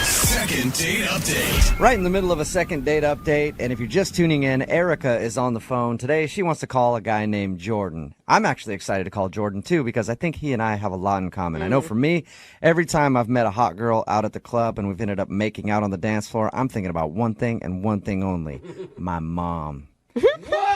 And so that weird. is exactly what happened to Erica. Apparently, she met this guy, Jordan, while they were out at the club. They danced a little bit and then made plans because they couldn't really talk to each other to go to another bar. So she left to go to that bar. She waited for half an hour. He never showed up. And then all she got was a text from him saying, sorry, something came up with my mom. She thinks that's an excuse and that she got ditched. Erica, are you ready to give Jordan a call? I'm just whatever, you know. I mean, if we were girlfriends and I was giving you advice, I would tell you to let it go and not waste your energy on this guy. You know, normally I would agree with you, but this happens so often that I just want an answer. I'm pissed that he ditched me, and I just want to find out why. All right. Well, I'm going to dial his phone number right now and see if we can get that.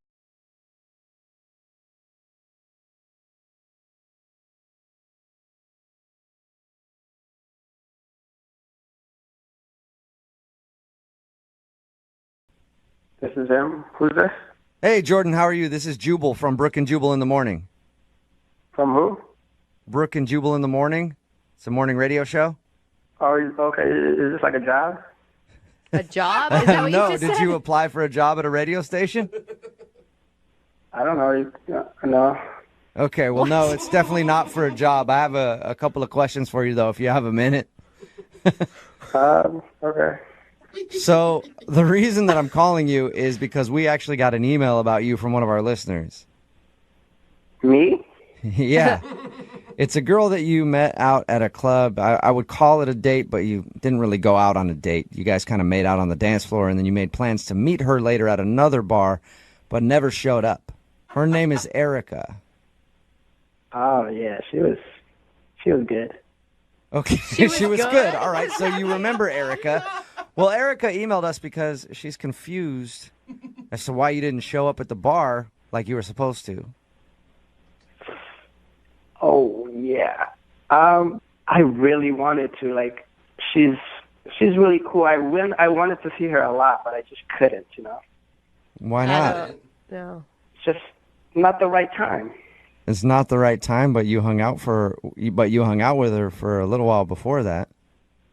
Oh yeah, that was really fun. She was amazing. Okay, so you had a great time with her. She was amazing. She was hot. All that stuff. We're just calling to find out why you blew her off at the other bar. She said you sent her a text message that said, sorry, something came up with my mom. So did you lie to her about that?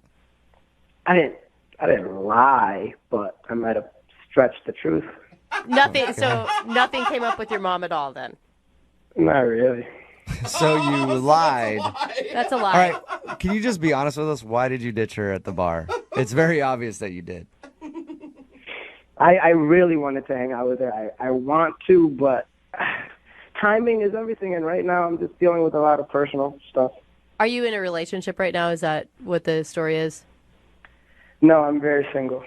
Okay, you're very single, but you're dealing with some personal stuff. Yeah, you know, like stuff. So you want I don't understand what stuff you're talking about at all, actually, but you do want to see her again. I would love to see her. Can you give us a timeline on when you'd like to see her again? It depends, but maybe a week. Maybe a week. Why Look, haven't hey, you? how about this? Can you just give us anything? She's really confused and it kind of like hurt that you would blow her off at that bar. You guys promise not to tell her. I promise. So I really did want to hang out with her. The truth is, I actually did go to the bar. Okay. It's just that they wouldn't let me in. They wouldn't let you into the bar? Why? They found out I had a fake ID and took it away. Wait, you're not They 21? confiscated your fake ID? No, I'm not. How old are you? I'm 18. You're 18 years old? Oh my god. Yeah. What the Are you f***ing kidding me? You're 18? What the hell is going on? Oh, Jordan, that's Erica. She's actually listening to the phone call and wanted to talk to you. Are you serious? No, are you serious? I cannot believe that I'm hearing this. You guys said you'd never say anything. Isn't this illegal? Well, no, technically I didn't say You're anything. illegal. Technically, well, not necessarily. Well, he in is the legal. bar. He's 18. And I didn't say anything, Jordan. You technically did. Jordan. She just heard it. You guys ruined it, man. Are you serious? I don't even know what was going to happen. Oh my God. I was going to get some. Oh my gosh, Jordan. Yeah, I don't think so, Jordan. I was definitely going to find out how old you were. You are. Is that why you were all up on me at the club? Erica, I have to know, how old are you? Me, I'm 26 going on 27. And making out with 18-years. Nice Hey, work, girl. Erica. All right, look, everybody relax over there, okay? This is stuff, all right? Did you make out with him? Yes, I made out with you. Whatever, it's a club, okay? Well, Erica, in your defense, you didn't know that he was 18. And in Jordan's defense, nice job, Jordan. No, but in all honesty, I really do like you. Can we please hang out? I don't think so, Jordan. I don't think that's ever going to happen in this lifetime ever again. Jordan, are you... But why? Why? I am closer to 30 than I am to 20, and I am looking for something long-term. I'm not looking for you. I'm way more mature than you think. Age is just a number. Yeah, I don't think so, Jordan. It's never going to happen. I mean, someone older, someone who actually has a driver's license that's legal, not a fake ID. I have a driver's license. No, she means one that is actually of your age and that you're not using to get into bars, Jordan. Look, I don't want to argue with you, Erica. Can we just please talk in person without all of this mess? What is this? Jordan, have you Are you serious? graduated high school? I mean, you're 18, buddy. I'm about to. Oh, wow. Erica, are you... You realize that you made out with a high schooler in the bar. You could go to prom. You know what? That's disgusting. I cannot believe that I made out with a high school senior. Well, then let me ask the What's the question. big deal? Let me ask the question.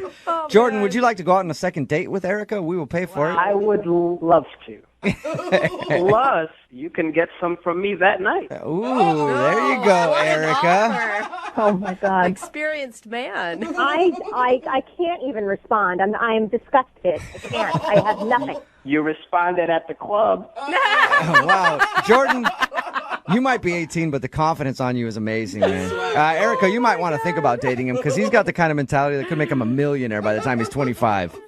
I am no way in hell dating a teenager. There is no Teenager? No. Tell you what, Erica, in a few years when I've matured to your standard of whatever you want, can we please talk? No, Jordan. Go find yourself a cute little 15-year-old and go make out in a park somewhere. Hey, Erica, the second date update was obviously not successful for you. You didn't get a second date. I just want to leave you with one more thing before we finish this up. What? I just want you to think about all the stuff that's being said about you in locker rooms at high school. Brooke and Jubal in the morning. Take away your things and go.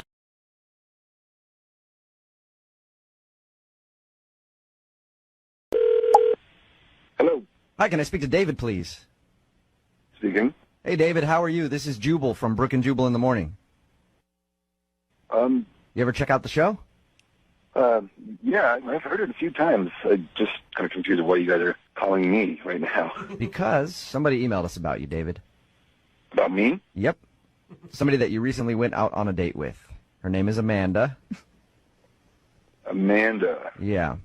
You probably remember who Amanda is because after your date, she ended up sending you some pretty mean text messages. And then, you texted her back that you had lost your phone or something. Yeah. Well, she feels really bad about that and wanted us to call you today to see if that's why you're not calling her back. I had lost my phone for a few days, so I wasn't able to contact her. And I get my phone back, and I get, just a slew of just mean text messages. And that kind of turned me off. Yeah, I could understand that. Yeah. How mean were they? I wouldn't want to say them on the radio. They're pretty messed up. Really? Really? Can you give us a PG-13 version of what was on your phone? We're taping this right now, too, so you can say it and we'll just beep it out. Mm-hmm. Oh. I think it'd be really embarrassing to her, so I don't want to kind of put her in that position. Yeah, but think about this, David. She's the one that emailed us to call you. She's already putting her business out there on the radio. And I really want to know what she texted you, because she wouldn't even really tell us. She just said it was bad. That was her quote. Yeah, they were really bad. Was it like the worst thing a woman has ever said to you, bad? I would go ahead and say yeah. Wow. Come on, David. Just give me one thing that she said. Fine. 1 second. Was he going to text us? Yeah, No, I like it. Read it word for word. That's good. I don't want Saved it him to on get... there, yeah. Okay, I've got one. Okay. I've got one right here. You actually saved him, David? Yeah. I would. They might be evidence in a court of law someday. You never know. Of course, I had to save these. They were crazy. I couldn't believe it. Yeah, I guess I would keep them too, just to be like, oh, man. So read one of them to us. Okay, I got one right here. This one says, I'm sick of guys using me and throwing me away like a piece of trash. Oh. ... You're an ass. All right. Here's another one. Okay. Just so you know, you're the worst lay I've ever had. She actually insulted how you were in bed. Yeah, this is all really up. I mean, But couldn't you understand? She didn't know you'd lost your phone. She was feeling vulnerable. yeah, vulnerable is one thing, but for her to send me these texts saying that I'm an ass, that I treated a lot of trash, and I'm terrible in bed, Yeah. that's not vulnerable. That's just crazy. How many text messages total did you get from her in those 2 days? Definitely more than 10. Oh my gosh! In All 2 right. days? It is understandable, David, why you didn't want to call her back and go out on another date with her. I haven't even read the worst one yet to you. Well, since we're putting it all out there, I think it's time to hear that one. This one is the icing on the cake. Why don't you do the world a favor and chop off your own? Man, she went ham. She went in on you, David. I know. I'm saying that's completely psychotic. Wow. Yeah. David, what would you say back to her if you could say anything to her right now? Please leave me the hell alone. Okay, cool. Well, I'm going to let you say that to her because she's actually on the phone listening. Are you kidding me? I'm here. I'm right here. I feel really bad. I feel that. Wow. I'm really sorry. What the? Yeah, just hearing those back, that's really out of line. For me, it's so out of character for me, and I'm just over text messages are the same kind of. Well, I'm just really sorry about it. I don't know. You didn't call me back, and I figured, what the hell, we had a really good night, and I thought it was one of those things where, we have sex, and then you're out, you're done. I was just pissed. That's all. It was just stupid. I shouldn't have sent those bad texts because I didn't know you lost your phone. I just felt like you kind of ditched me. That's all. I know all of that, but you just have to understand, that was super crazy for me. To get my phone back and to get all that, it kind of threw me through a whirlwind, Yeah. Well, you have to know it was super crazy for me. I mean, we had this great night, we had sex, and then I didn't hear from you. So that felt super crazy. And honestly, I'm saying I'm sorry here. I really am sorry. I'm saying I'm sorry. It's like, man, why you don't, go on Facebook and send me a Facebook message and say that you lost your phone? That just really sucks. And you're like, oh, I just lost my phone. Who the loses their phone? Doesn't everyone need their phone all the time? Amanda, you're doing a bad job apologizing. Or proving that you're out of character in those text messages. Well, what the hell? I called you guys for help here. Yeah. And I said I was sorry. I said I was really apologetic. Can't you understand how this would happen? Supposing you go home with someone, you think everything's great, and they Amanda, just call you back. Amanda, we know. You're right. You're right. You were very upset, but I'm just saying, when you're trying to apologize to him right now, but you're still kind of coming at him like you're mad. I said I was sorry. What else do I have to do? I'm sorry. I apologize. Amanda, do you think that maybe you're not in a good place to be sleeping with people on a first date? I mean, because that's just it didn't feel like a first date because we've been talking on the phone for so long, and we really got to know each other, and everything was great. And you have a date, who the 3-day rule? Nobody does that anymore. Everybody calls back right away. What the? Amanda. Wow. I haven't asked David if he'll go out with you again yet. You've apologized. I apologize. Okay. David, sweet girl. Amanda is saying sorry to you, and she would like to know if you will go on a second date with her. I will pay for a second date if you'll go out with Amanda again. Will you do it? What the do you think is so funny? What the hell? Supposing you go home with somebody and nobody calls you back. It's not funny, and you're being such a head anyway with this laughing. You're a crazy So I guess you guys aren't going to go out again then, huh? No way am I going out with that ass again. All right. Oh, wow. Amanda, I appreciate your fire, though. I really do. Yeah, spirit. A lot of spirit. I'm just tired of going out with these heads who think, oh, I lost my phone. What the H.com. Moving 92.5. Brooke and Jubal's second date update. There are lots of different ways that people deal with being nervous before a date. Sometimes maybe they'll just take a few deep breaths and try to calm themselves. Sometimes they'll take a big drink of urine. What? Sometimes they'll take a big drink of somebody else's urine. It's really all about drinking urine if you want to calm your nerves before a big date. But apparently Craig, who's on the phone right now for a second date update, didn't drink any urine before his date. Oh, thank God. But he does think that his nerves got the best of him, and that's why he's not getting a call back. What's up, Craig? Hey, what's going on? Oh, you sound like a real nervous guy, Craig. Yeah, you sound like a pee drinker to me. I'm being sarcastic. Yeah. No, I didn't drink any pee this time, I promise. Yeah. Maybe that's the issue. Oh, and you just learned something. You got to drink some pee before you go on a date, and it'll help you out. Before we get into why you think your date went wrong, tell us about who you want to call today. What's her name? Her name is Maya. Maya. All right. And where did you meet Maya? On a dating site. Okay. Why were you so nervous to meet her in person? I was really nervous because she was really hot. Okay, well, that's simple. I mean, you meet somebody online, that's pretty much all you have to go on, is like what they say their interests are, and then are they hot or not. So, yeah, I just want to add that I really think she was out of my league, too. Okay. Oh, that hot. I kind of guessed that when you said you were super nervous. Usually, if you're also on the same level, you're not going to be that scared. Right. So, obviously, being surprised she actually went on the date with me, we ended up going to a restaurant. And, well, I actually ended up going half an hour early. Why so early? Nerves. I can hear your nerves while you're speaking right now. Yeah. You went there early because you didn't want to be late? Yeah, I just wanted to set up, kind of shop, and kind of make the nerves go away, but that didn't really happen. I ended up ordering a bottle of champagne. Oh, gosh. Thinking it would be, like, cute that I'm celebrating our date. Yeah, okay. I like that. Did you drink it all to yourself in that half an hour that you had?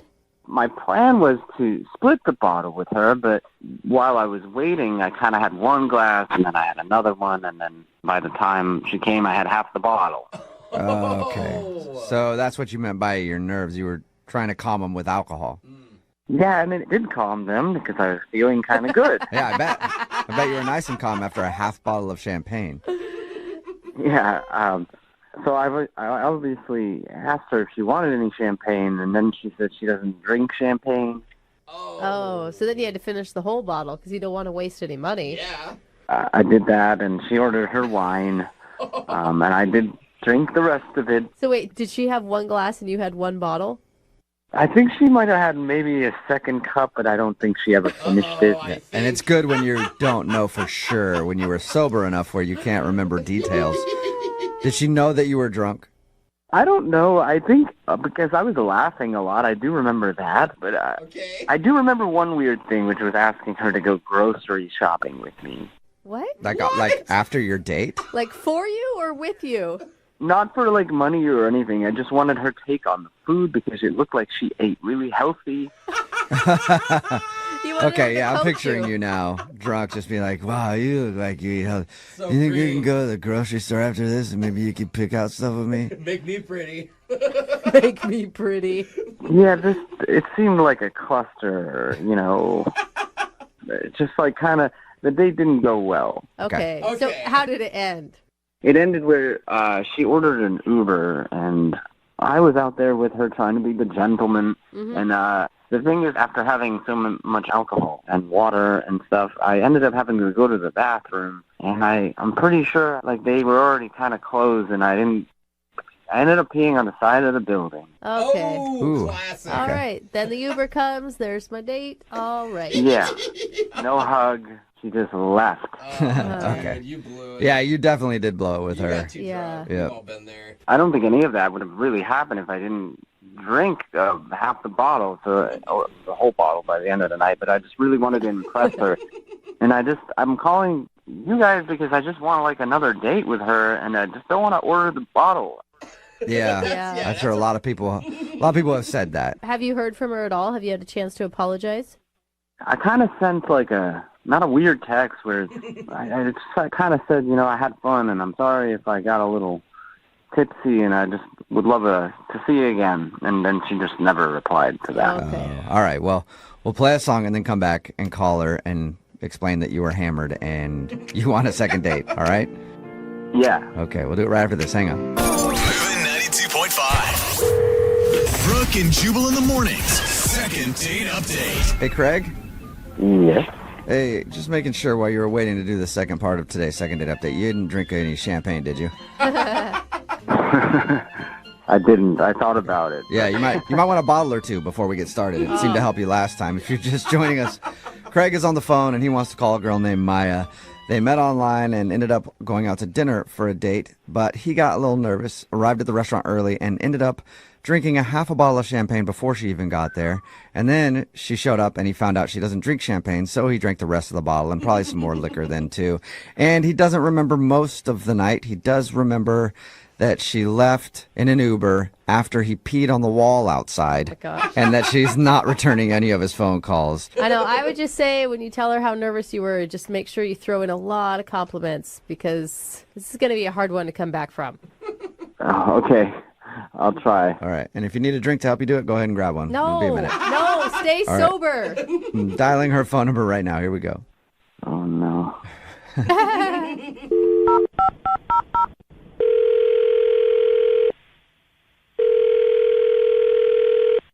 Hello? I got to speak to Maya, please. This is she? Hey, Maya, how are you? This is Jubal from Brooke and Jubal in the Morning. You said you're who again? This is Jubal from Brooke and Jubal in the Morning. It's a radio show. Okay. Hi. Hi. Hello? We got an email about you from one of our listeners. Oh. Okay. What did they say? Well, they said that you're pretty cool. Okay. That was it. That's it. That's all they said. And so I just want to tell you you're cool, Maya, and then we'll talk to you later. Have a good day, okay? Oh, that's weird. Maya, we do a segment on our show called the Second Date Update. That's where if you go out on a date with somebody and then don't call them back after, they can email us to get you on the phone and find out what went wrong. And recently we got an email about you from a dude named Craig. Oh, my God. Okay. Yeah, you remember Craig. Yeah, and so Craig told us about your date. Did he? Yeah, he said that you left and didn't seem like you wanted to see him again. And he also tried to reach out to you, and you haven't gotten back to him. So he's pretty sure he screwed it up. Yeah. And would like a second chance. Well, definitely right about screwing it up. I mean, that date was a freaking show. Yeah, he told us how he got drunk. Like he said he was nervous and drank pretty much a whole bottle of champagne before you even showed up, and then just got drunker and drunker as the night went on. Yeah. Have you ever hung out with somebody who had a bottle of champagne in like an hour? I have. Ooh. They're usually not very fun unless you're on the same level. Yeah. Yeah. It was pretty horrifying, I have to say. Honestly, I'm impressed that you even stuck around. Like, at that point, I would have felt like you're wasting my time. I'm leaving. Well, the thing was, like, he was so nice and cute, and we even talked on the phone before we met. He just sounded like a sweet, down-to-earth guy, and so I was pretty shocked, actually, when I showed up, and he was, like, lit already. I'm like, what? Did you, like, go out with somebody before I got here? But then I realized he had a bottle of champagne at the table, and half of it was gone already. Oh. Yeah. Yeah, he admits that he screwed up. He knows that he got a little too drunk, and that's why he wanted us to call you to see if that's the reason you're not getting back to him. I mean, that's, like, a big part of it, but he is a total mess. I'm just, like, not interested in getting involved in all that drama he's got going on right now. What kind of drama? Oh, so I guess he didn't tell you the whole story. I don't think he knows the whole story. I think that's the problem. He got too drunk. Sure, He pretty much just told us that he could remember bits and pieces, and then he remembers you getting in an Uber after he peed on a wall and leaving. Oh, yeah, that part was great. So I would say 15 or 20 minutes into the date, I'm even embarrassed that I stayed a whole hour, but very shortly after I got there, someone called him, and he took the call while I'm sitting there at the table. He didn't even leave and go outside. He just stayed at the table and talked to the person. And I was like, okay, well, I guess he's just trying to, like, not be sketchy. Like, it's not some girl calling him. Except it was. What? He started arguing with somebody on the phone. He was yelling at them to, like, calm down. And then he hung up and slammed down the phone. And I was, like, already shocked. I thought it was so rude. What could you tell what they were arguing about? I couldn't get the whole story. So I was just like, is everything okay? And he was just like, oh, I'm sorry. Like, it's just really stressful right now. I'm getting married in 3 weeks. What? Oh, my God. Wait, hold up. Getting married? Yeah. That will throw a wrench into things if you're on a date and you're getting married in 3 weeks. That can't be right. Did he explain himself? He's like, oh, no, it's not what you think. He's all drunk and slurring. And he's like, it's not a real fiance. And I'm like, is it like a blow-up doll? Like, what? Did you just get in an argument with a blow-up doll? That's a good question. And he was like, no, it's this. My friend is trying to live in the U.S. and trying to get her a visa. Oh, okay. So he's marrying to try to get someone to be able to stay here. But still, that's a little bit Yeah. of baggage. That's a lot to deal with if you're going out on a date with someone and they're getting married for any reason. It's kind of weird. Did you believe him? Yeah, I think he was too drunk to lie at that point. Okay. It is weird that they're like fighting with each other. Even if that was the case, there's some emotions involved if you're yelling at the person and slamming the phone down. Yeah, I mean, I don't really know like all the details, and it was kind of hard to understand what he was saying. So it was just like a lot of emotions. And then he's like, yeah, we live together, but like, don't worry, it's just for financial reasons. And okay. I was like, okay, that's not convenient for dating. Not at all. Yeah. And I don't know if I even still believe him. You don't think that he's in a romantic relationship with this person at all? Well, apparently she paid him like $10,000, so it does sound financial. You got all the details on it. Wow. Not a bad way to make 10 grand. He has no filter apparently when he's drunk. Give him a couple I wonder if he remembers even telling you, because like he didn't bring it up to us. He said the only awkward thing he could remember was asking you to go grocery shopping with him. Oh my God, yeah. I said that I love grocery stores. I could spend hours in them, and he was like, will you come with me to the store? My wife never shops with me. Maybe you will. My wife. I'm interested to know if he remembers, and I want to ask him about it, because Craig's on the other line listening right now and wants to talk to you. Hey, Maya. What?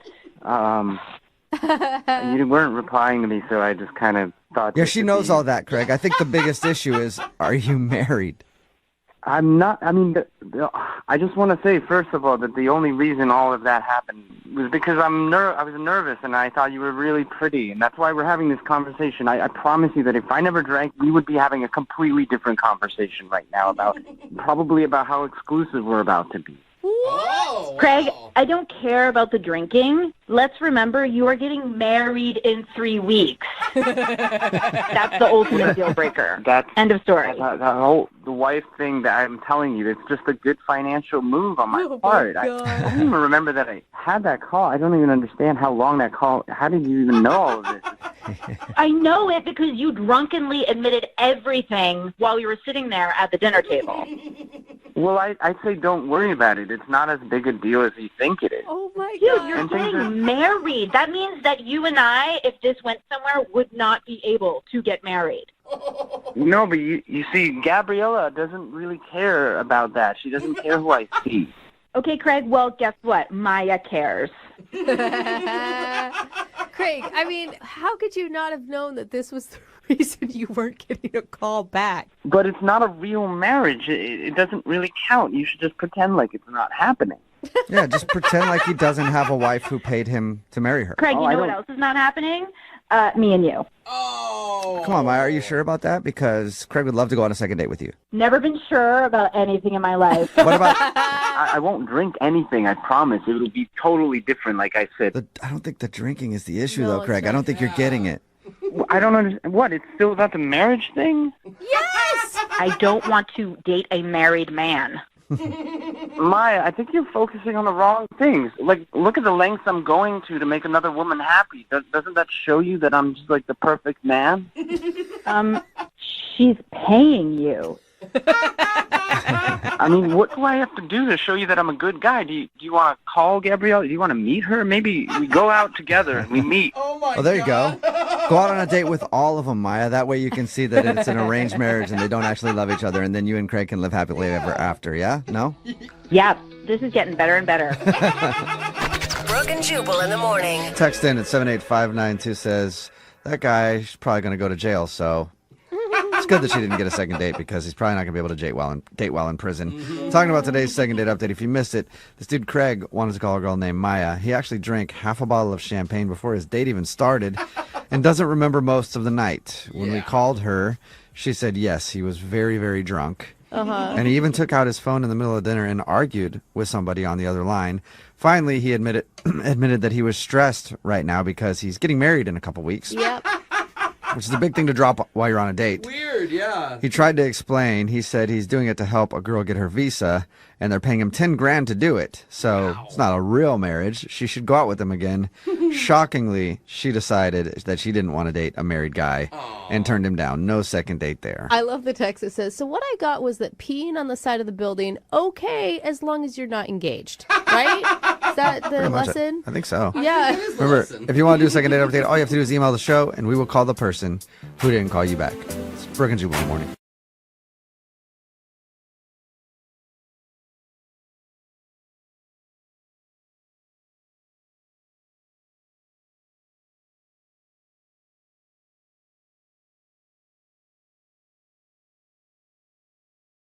Moving 92.5. Second date update. We've got a woman named Leah on the phone for a second date update today. And Leah said in her email she isn't sure if her interaction counts as a date or not. Okay. Which I personally understand. Right. Because, sometimes it's hard to tell, which is why I've learned to always ask when I go in for a colonoscopy first, No. is this a date? Yeah. No. You know that's not a date. Well, dude. 95% of the time they say no. What are you doing on your dates that could be confused with? What's the other 5% that say yes? I'm just saying it's always good to check, just to make sure. So, Leah, I feel for you. The confusion is real. Leah? I've scared her Hi, away. yes. Okay. Oh, she's back. Leah, did No. you go in for a pap smear and you weren't sure what was happening? No, not today. Okay. Thank God. Now, before we go any further with this, I just want to check first. Leah, is this a date? No, we are not on a date. We're at work. Well, I just want to make sure before we get any This would confusion. probably be a fun date. Yeah, I'm having Would a good it, time getting to Leah? know you. Actually, this is the first date I've been on in a long time. So I can sign it now. It's like, it counts. Hey, I love you already. So, anyway, Leah, tell us what the guy you want us to call today. What's his name? So his name is Clay. I was at a spa getting a pedicure, and in walks this really gorgeous guy with his sister. Oh, and hello, he's just, Clay. I know, right?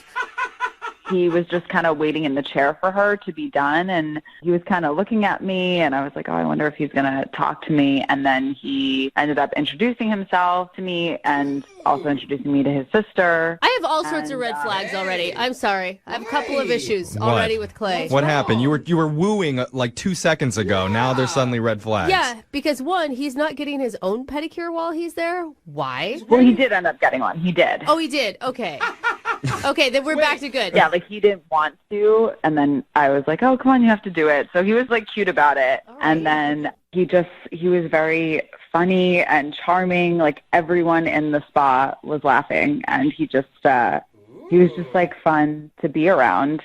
And then it was even more fun when the spa offered us champagne and we started drinking, and it was definitely the most fun spa experience I ever had, for sure. Yeah, no kidding. Yeah, do they normally do that? Every once in a while they'll do champagne, but it's never with a hot dude that's present. That's probably why they brought out the champagne. They were like, oh, Hey, hot guy. Welcome. bring out the expensive stuff. Yeah, I mean, all three of us were laughing, drinking, having a good time, and All three of who? I was me, Clay, and his sister. Oh my gosh. Oh, okay. Why was he there with his sister just to wait through a pedicure? Well, he ended up getting one. Like, I think he was just going to decide if he was going to get one or not. Oh, But I mean, gotcha. he didn't tell me why they were hanging out together, but I guess I didn't ask, so. Yeah, it's sort of an unusual brother-sister activity to do together. I personally have never gotten a pedicure with my sister. Yeah, I never have either, but maybe one day. And I started to get a little tipsy, and he was flirting with me, and I told him, you know, he had cute feet for a guy. Oh. So then after he asked me to go to a cafe to get coffee around the corner, and I was like hoping the sister would leave, but she never did.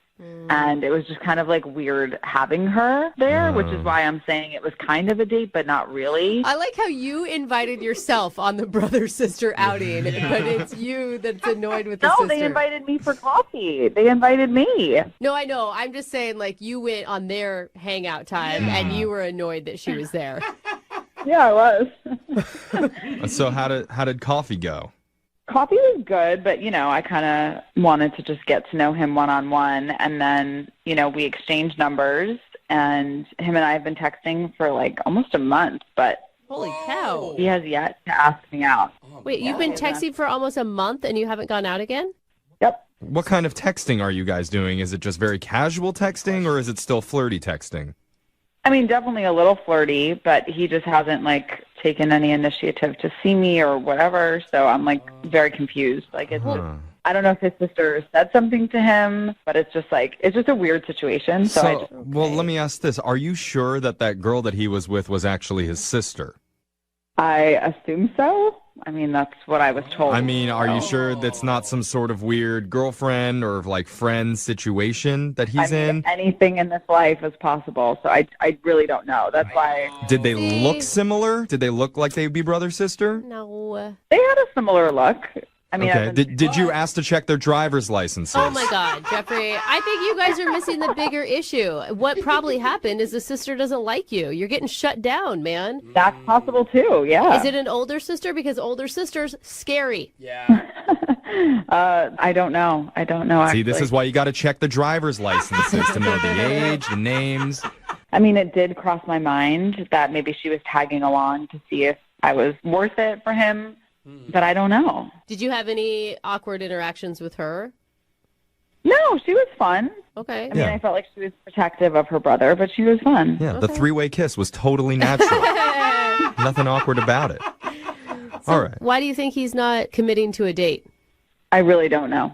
Well, maybe we should give him a call and try and figure out the reason why then. Yes. Let's do it. Okay. That's the entire point of me calling. That's what Thank we're you, doing Jeffrey. here, isn't it? Yes. Okay, so I'm going to play a song. We'll come back, and then we'll call Clay for you and get to the bottom of this brother-sister mystery. Well, I think there's only one appropriate way to recap what we just heard in the first part of today's second date update. Okay. Oh, okay. This little Tootsie went to the nail salon. This little Tootsie had champagne. This little Tootsie met a hot guy. Oh, hello, little Tootsie. This little Tootsie batted her eyes flirtatiously at him. And then this little Tootsie went wee, wee, wee all the way to the radio station to ask for a second date update. I remember that childhood part. That's exactly how it goes. Yeah. If you're just tuning in, one of our listeners, Leah, met a guy named Clay while they were both getting pedicures. Afterwards, they grabbed coffee together. But it was a little weird because Clay's sister was also there for the whole experience. So it's not really clear if it was a date or just a hangout or what it was. But now Clay still hasn't asked Leah out, even though they've been texting back and forth for about a month now. So she's enlisting our help. Leah? Yes? How you feeling? Confused, but I feel like things happen in life the way that they're meant to. So I feel like for some reason I was meant to be sitting there that day and that I was meant to meet him. Yeah. I mean, sure, I guess. Yeah. What? Brooke, what's going on? I don't know. Why are you I taking just hate that attitude? that things happen for a reason. You need to make things happen, Leah. Things don't just happen, okay? You need to text him and ask him out. That is the man's job. Do not put that on me. I feel like the men need to do the pursuing. All right. That's what people who say things that happen for a reason say. You know? Typical. I'm kidding, Leah, but seriously, like, I'm not kidding about asking. And this is why Brooke is currently in a very, very happy marriage. Thank you. Full of love. Thank you. I am. And no screaming or condescending ever. No, not Brooks. I never waited around for a month for a guy to ask me out. I'll tell you that. Yeah, right that's now. right. Michael, marry me now. You better ask me out now. I refuse to wait for you any longer. Brooke is very progressive. I mean, hey guys, are we still doing my second date update? I don't think so. I think let's just talk about Brooke's marriage for another 10 minutes. Yes, we're going to do your second date update. We're going to help you out, and I think you're going to feel empowered by the end of this, all right? Yes. That's my goal, There's personally. a whole nother foot of Tootsies that we haven't even told the story for yet, so let's finish writing that tale. Yeah. All right? The other foot. Okay. Okay. All It right. almost made sense. No, I got Leah's on board. I get it. All right, I'm going to dial Clay's phone number right now. Here we go.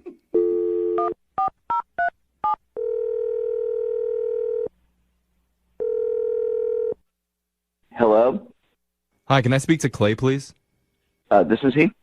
Hi, Clay. My name's Jeffrey from the radio show Brooke and Jeffrey in the Morning. You have a moment to talk with us? Okay. Great. All right. We're doing a segment on our show called a second date update. Have you ever heard of something like that before? I think so. Okay. Cool. Well, just to refresh your memory, it's where if you go out on a date with someone and afterwards, if the other person isn't calling you back, you can reach out to us and we'll call that person for you to try and figure out the reason why. Okay. So we got an email from a woman who's interested in reaching out to you, and her name is Leah. Oh my God. Was that a good, oh my God? Like you're excited? It sounded like you're kind of excited. Well, I know who you're talking about.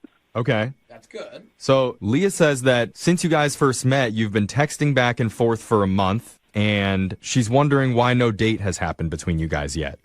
Because she told us a little bit about your guys' interaction at the nail salon, that you guys met there, you guys had some champagne and were laughing together. It sounded like it was a good time. I mean, she even said that she reached out and grabbed your hand and that everybody was like, it was flirty. It was cute. Yeah, I mean, that's pretty much what happened. Yeah, we were there. We had a good time. Well, I know that's what happened. I just told you. I'm saying, how did you feel about it? How'd you feel about her? Oh, she's cool. What? Yeah, she's great. That is a terrible response. I'm going to tell you. Like, she's cool. Like, she's cool. You want to date her? Or like, yeah, whatever. No, I'm saying she's great. Leah's great. Then why haven't you asked her out? I mean, I will say, to be fair, Clay, I asked her the same thing. Like, why have you two been talking for a month and neither one of you have asked the other person out on a date? I'm not sure exactly. I mean, it's a little complicated. Oh, are you in a relationship? I mean, kind of. Dude, that was not his sister then. Yeah. Kind of is the worst response. So Leah told us that the woman that you were with that day, you said that was your sister. Was that a lie? No, that's my sister, yeah. Well, that makes that relationship really weird if you're dating her then. No, Maybe we shouldn't be calling you. That's not who he's dating. Clay, who are you hanging out with? Well, we ended up getting coffee, like me and Leah, which was great. She told us about that. Yeah, that was cool. And then what happened was that afterwards, my sister and me went back to the nail salon. She wanted to, like, make an appointment or something, and I ended up talking to the receptionist, and then ended up, like, going out with the receptionist. What? The receptionist at the nail salon? Yeah. Oh, my God. Every woman in that salon was trying to get in your pants that day. Are you kidding me? Well, I don't know about that. I just know I hooked up with the receptionist. Oh, my God. Oh, my God. No wonder you guys got free champagne that day. Dang. Wait, you, like, hooked up with her that day? Well, like, we went out that night. She invited me to a party or something, and then, I don't know, we've gone out a few times since, but, like, the complicated part is that it's, like, I mean, I'm not really that into it, but I'm getting, like, a 40% discount at the nail salon now. Bro, what do you need a discount for at a nail salon? The thing is, like, after I went to the salon for the first time, I realized that I'm super into it. Whoa, So wait, you're super into pedicures? You're sleeping with the receptionist to get a 40% discount on your pedicures. Well, I mean, you can put it like that. It's a good, like, bonus. So wait, are you even attracted to Leah then? Why are you texting her? Oh, no, Leah's great. I just felt weird because I'm, like, have this thing going with the receptionist now, and, I mean, yeah. So she's just like your back burner plan. No, I mean, I would love to, like, do something, honestly. Well, why haven't you if you want to do something? Well, because, like, I'm kind of, like, tied up with the situation, so... come on, Clay. I will say, this comes off really shady. I'm just telling you guys the truth. What do you want from me? Well, why don't you tell her? Why don't you tell Leah? You've been talking to her for a month. She has been listening on the other line and heard everything that you said, Clay. What? Yeah. Leah, you there? I'm here. Oh, hey. I don't know what to say. I've told you. You said enough. Don't worry. You said Complicated, but plenty. I would like to go out again. What? What a coincidence. I would rather go out with my brother. Oh. Okay, wait. Leah, what are you mad about? Because he's not. I'm not even mad. I just think he's weird. And it's just too much. But he's wanted by many, many women. Like, maybe you have a weird foot fetish. Like, it's just. Whoa. Was that his first time? That's a big jump there, Leah. Maybe he has just a real big like for discounts. I understand that. He's got a money fetish. Yeah, or you're cheap. I don't know. It's too much. I don't appreciate you saying all this about me because I'm happy that I found something that I'm into. You don't know me that well, and this is it's pretty cool. I agree. Yep, definitely agree with that. What do you agree with? That I definitely don't know him very well, and I think I know enough now, so I'm good. Oh man! But why are you giving up on him? He said that he would like to go out with you. Yeah, I would like to go out again. Oh, I'm just looking at my calendar right now. I have a lunch next Tuesday, for a short lunch that we can do if you want to. That's all you can give her, Clay? I would wish that it could be more. I have a lot going on with work, and then I have a bunch of these pedicures scheduled, and then I've got some dates with this girl lined up. It's just I told you guys what's going on. It's just a lot. It's Do you crazy. go every day? Oh my God, your feet are going to be raw. Well, they're actually very well taken care of right now, to be honest, and it's been a long time. Yeah, it sounds like it. But Leah, how about that? What if he stops seeing the receptionist and he gives up his 40% discount just to go out on a date Let's with not you? get crazy here. I didn't say I would do that. What? Okay. Oh my God. Okay, this is an entirely lost cause. That's a lot of money saved. I'm sorry, the Leah. guy gets a 40% discount at a nail salon. That's not something to bat your eye at. No. I don't understand why we can't hang out a little bit. The situation now. I'm getting a discount. I'm hanging out with that chick a little bit. We can still go out. Yeah, and he doesn't like her. He only wants the discount from her. There's no emotional connection. That is so messed up. He's emotionally connected to you. Oh my God. But his feet are connected to the other woman. I don't know what to say. Well, Clay, I'd like to ask if you'd go on another date with Leah. We'll pay for it. Come on, Clay. You're into free stuff, Clay. It's going to be hard for you to pass up. I definitely would. All right. Tuesday at 11. Does that work for everybody? Tuesday at 11, Leah. Come on. Yeah, that's a hard no for me. This is not for me. Yeah. Oh. Man. Well, in that case, I'd like to offer myself a date with Clay to go get pedicures together. Would you like to do that, Clay? Jeff, would you like to do that? That's a good point. I should ask myself. Yes. Jeff, are you interested? Yes, I am interested. Now, Clay, are you up for it? Wait, what? Yeah, exactly, Clay. Just say no and run this time, Clay. You know what, Clay? You missed your shot. You blew it. Enjoy your 40% discount alone. I don't understand. I've already been doing that. Moving 92.5. Brooke and Jubal's second date update. Lydia, before you go out on a date, do you have one of your friends on standby to call you or text you in the middle of it in case you want to get out of the date? Oh, there's an emergency. I gotta go. I'm still laughing because you think that dating was a regular common thing for me. I have patterns or something. Not I went on 3 dates in my life, which is more the truth. You were just going, I never want this date to end because I don't know when the next one will come. But I've heard of people doing that. I've never done it myself. I have. You've done that? There's a secret code word. I text you banana, you got to call me right away. You should have asked Jose in the first place. He's more feminine than I am. Yeah. Oh, come on. And he goes out with a lot of terrible people. So, anyway, that's what I think happened to the guy in today's second date update, Jared, who's on the phone with us right now. Jared, how are you? Hey, I'm doing okay. How are you guys doing? Good. Why don't you explain to everybody what happened? We basically met on an online dating site. Mm-hmm. Her name's Melissa, and we kind of chatted on there for a little bit, and we decided to go out to dinner. So, I went to pick her up, and she wasn't quite ready, so I went up to her apartment. It was really nice. It was nice furniture and art on the walls, and it's smelled like vanilla. You know what I mean? It was just like a really... How much did you check out her place? And were you taking video and you rewatched it later? No, but you walk in and you kind of sum it up a little bit, because if you walk in and it's a hellhole, then you're like, oh my gosh, what have I gotten myself into? I know what you mean. Yeah. So how was dinner with her, though? I thought it went well. We talked a lot. Like, it wasn't like we were sitting there awkwardly staring at each other with nothing to talk about. I mean, but like right before we got our entrees, she got a phone call. Mm-hmm. And she was like, excuse me really quick, I have to take this. So she comes back and she's like, I'm so sorry, that was work. There's an emergency. I have to leave now. And there it is. That's the part of your email that made me think that she had someone call to try to get out of the date. 'Cause that's always the excuse. Like, my excuse is like a guys. huge emergency. We're so cynical. What does she do for a living? Does she do something that's really important, or she would have like an emergency that she would have to leave before even eating her food?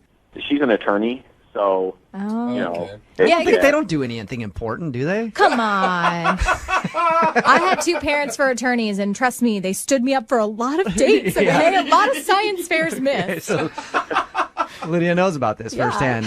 All right. She could just be busy then. I could be wrong. It was a little bit mysterious, but I was just like, okay, you know, if it's really an emergency, it's all good. You know, we can do it again. She said, you know, I really want to do this again. So I understood. I was disappointed. You feel like she was telling the truth, though? Yeah, I mean, I think I have a pretty good, I guess, read on that. So I felt like she was telling the truth. I mean, it would have been nice if she at least stayed for the meal. Yeah. Well, if you really wanted to bail, like, why wouldn't she have just, you know, waited till the entrees got there, finished the meal, and then left? You know what I mean? That's a good point. Like, Yeah. So it was like really abrupt and all of a sudden, and like I didn't think I said anything like offensive or anything to make her, you know. Yeah. And I mean, part of the reason you date is for the food. Yeah. I don't care how bad the date's going. A free meal is a free meal. Tough it out. Right. Yeah. And I also, because I drove, I offered to pay for a cab, and she refused that too. So I guess I'd just be really surprised if she wasn't telling the truth, because she seemed like a straight shooter and pretty genuine. So, you know, I guess in the brief time that I talked to her, it just didn't seem like her character. All right, well, we're going to play a song, come back, call her, and get your second date update, all right? Okay. All right, man, hang on. Moving 92.5. Brooke and Jubal in the mornings. Second date update. If you're just joining us for the second date update, Jared is on the phone with us. Jared's date left before even eating dinner. Oh, man. She got a phone call, said she had a work emergency, had to cut out real quick. He even offered her cab fare because he picked her up, and she's like, no, I don't need the money. I just got to get out of here. I got to go handle some work stuff, but I'd love to see you again. He hasn't heard from her since. Now, Jared, I was thinking about it, and the fact that she didn't eat her food, and also the fact that she wouldn't have accepted cab fare from you, shows 2 things. Either she really did have an emergency, or she really hates you. Like, you really did something to screw up on the date. You know, I hope she's not lying to me, but I don't know. You guys got me thinking a little bit now. No, Jared, I want you to stick with your instinct. Let's not be bitter on the show. Let's be optimistic that there are good people who tell the truth. I don't like trying new things. All right. I didn't ask you before. How many times have you tried to get a hold of her? I've called her twice and texted her once, I think. All right. That's not bad. Yeah, not at all. Okay. We're going to call her right now, get her on the phone, and see if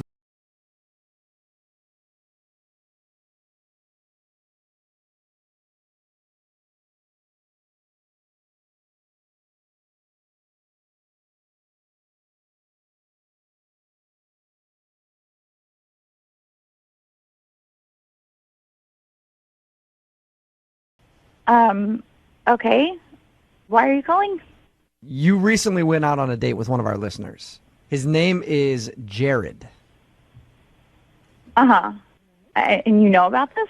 I do, because he emailed us and wanted us to get a hold of you because you won't return his calls. And he told us about the date. He didn't go into like in-depth detail or personal detail. He just said that you left in the middle of the date for a work phone call and said you'd like to go out again, but never responded to him. So my theory was you faked the work phone call and just wanted to get out of the date.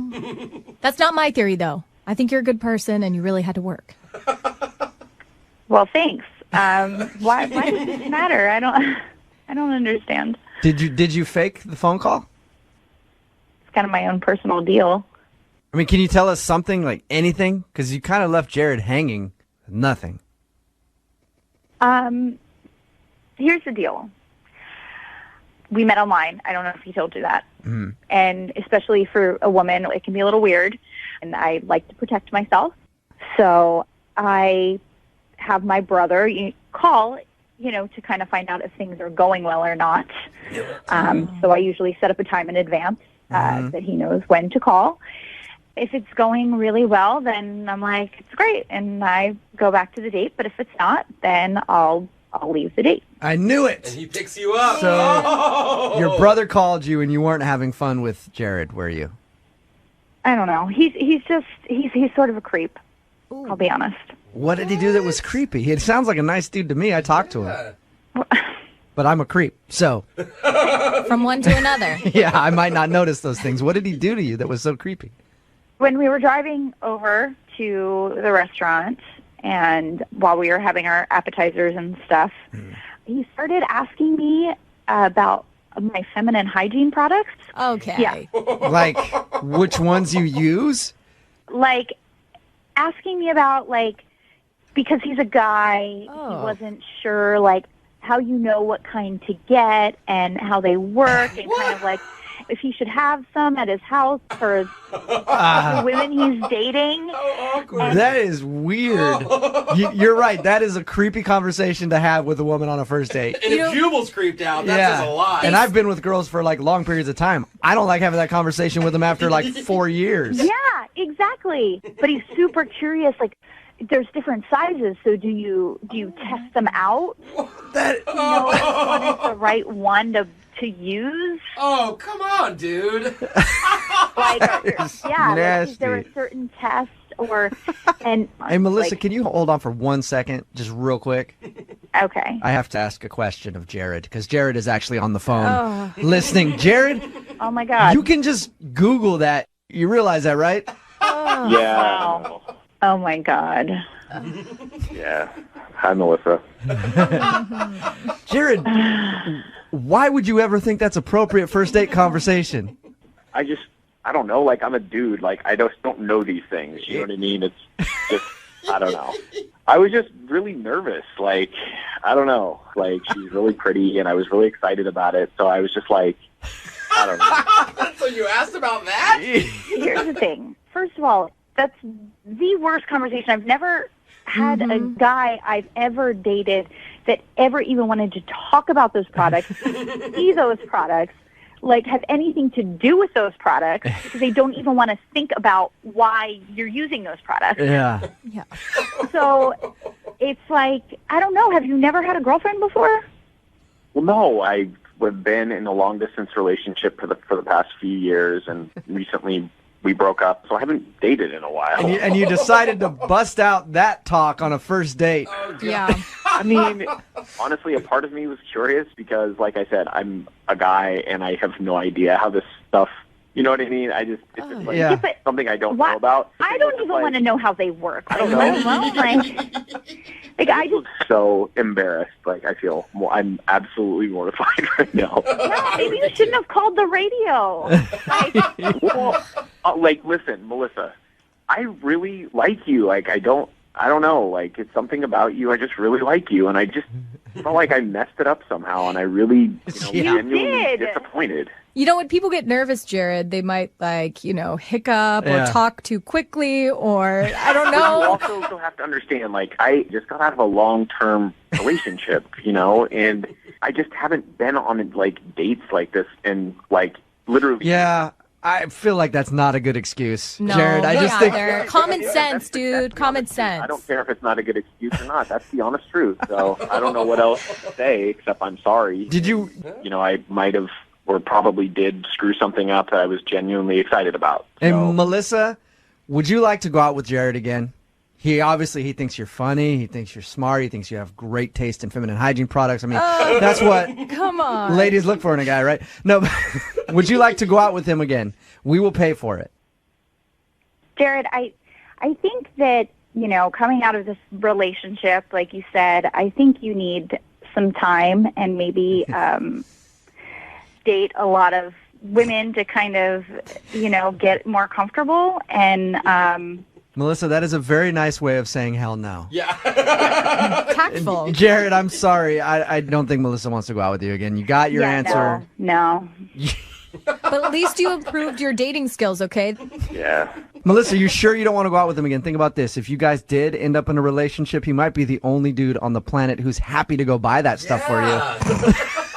I mean, I'll totally let him go buy them for me if he wants. I'm not going to date him, but I don't like buying them. So Hey, he can Jared, do it for me. It has been sort of a successful second date update for you. There you go. Brooke and Jubal in the morning.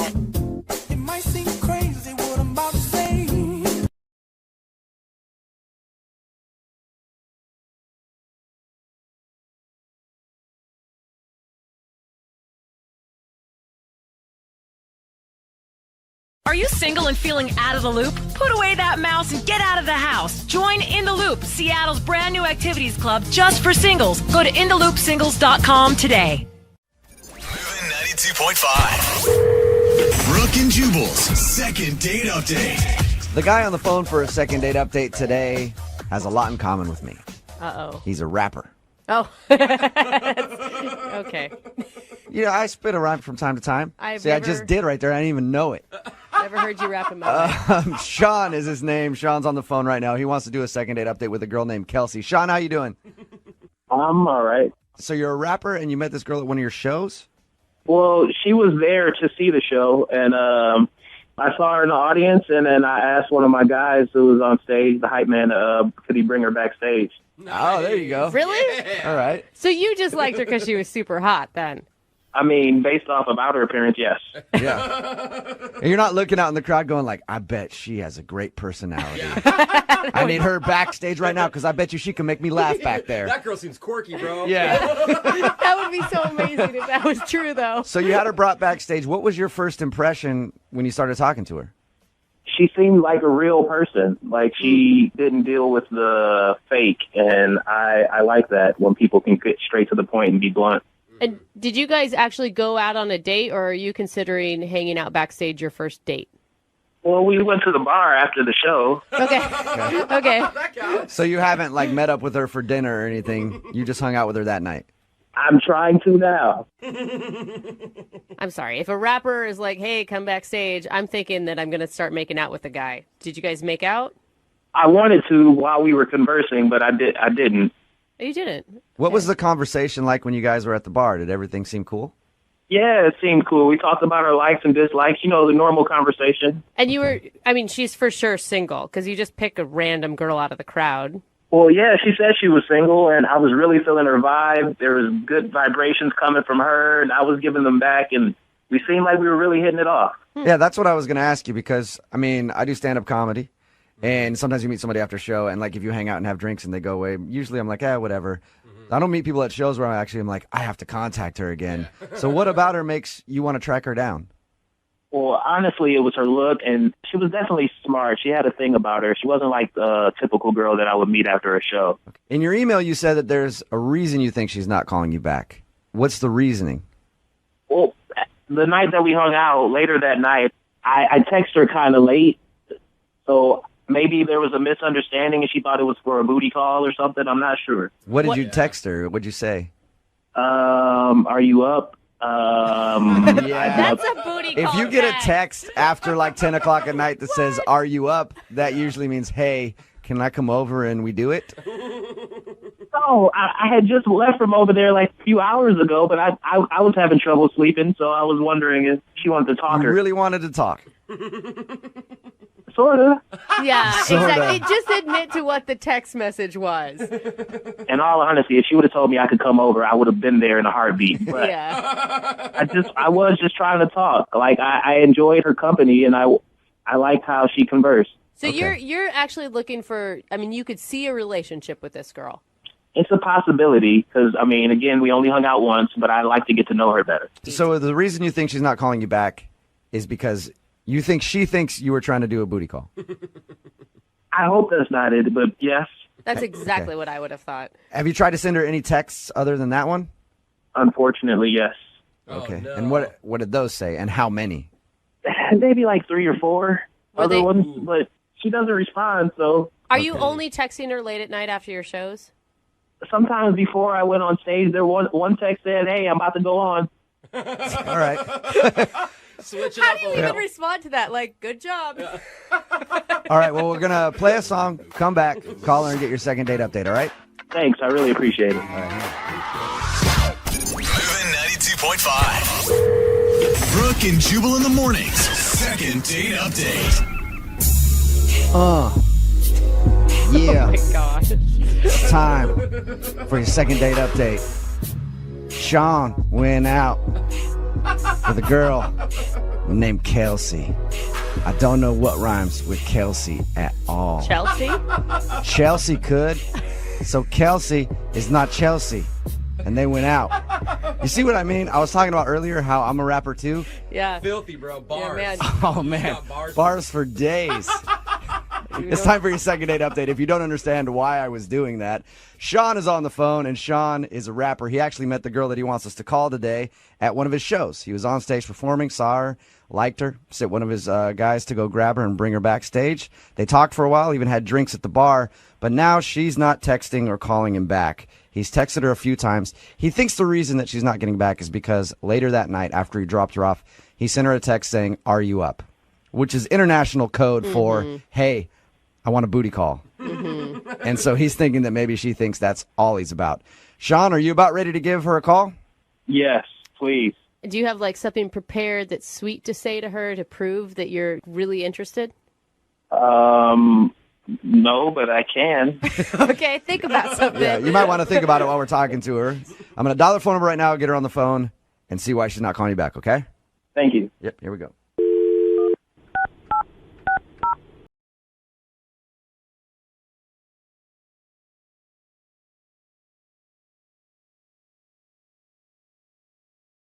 Speak to Kelsey, please. This is she. Hey, Kelsey, how are you? This is Jubal from Brooke and Jubal in the Morning. Okay. I'm good. How are you? Not too bad. I'm glad to be speaking with you. Thanks. What can I do for you? Well, you can start by telling me why you're not calling my boy Sean back. Sean? Yep. You know Sean?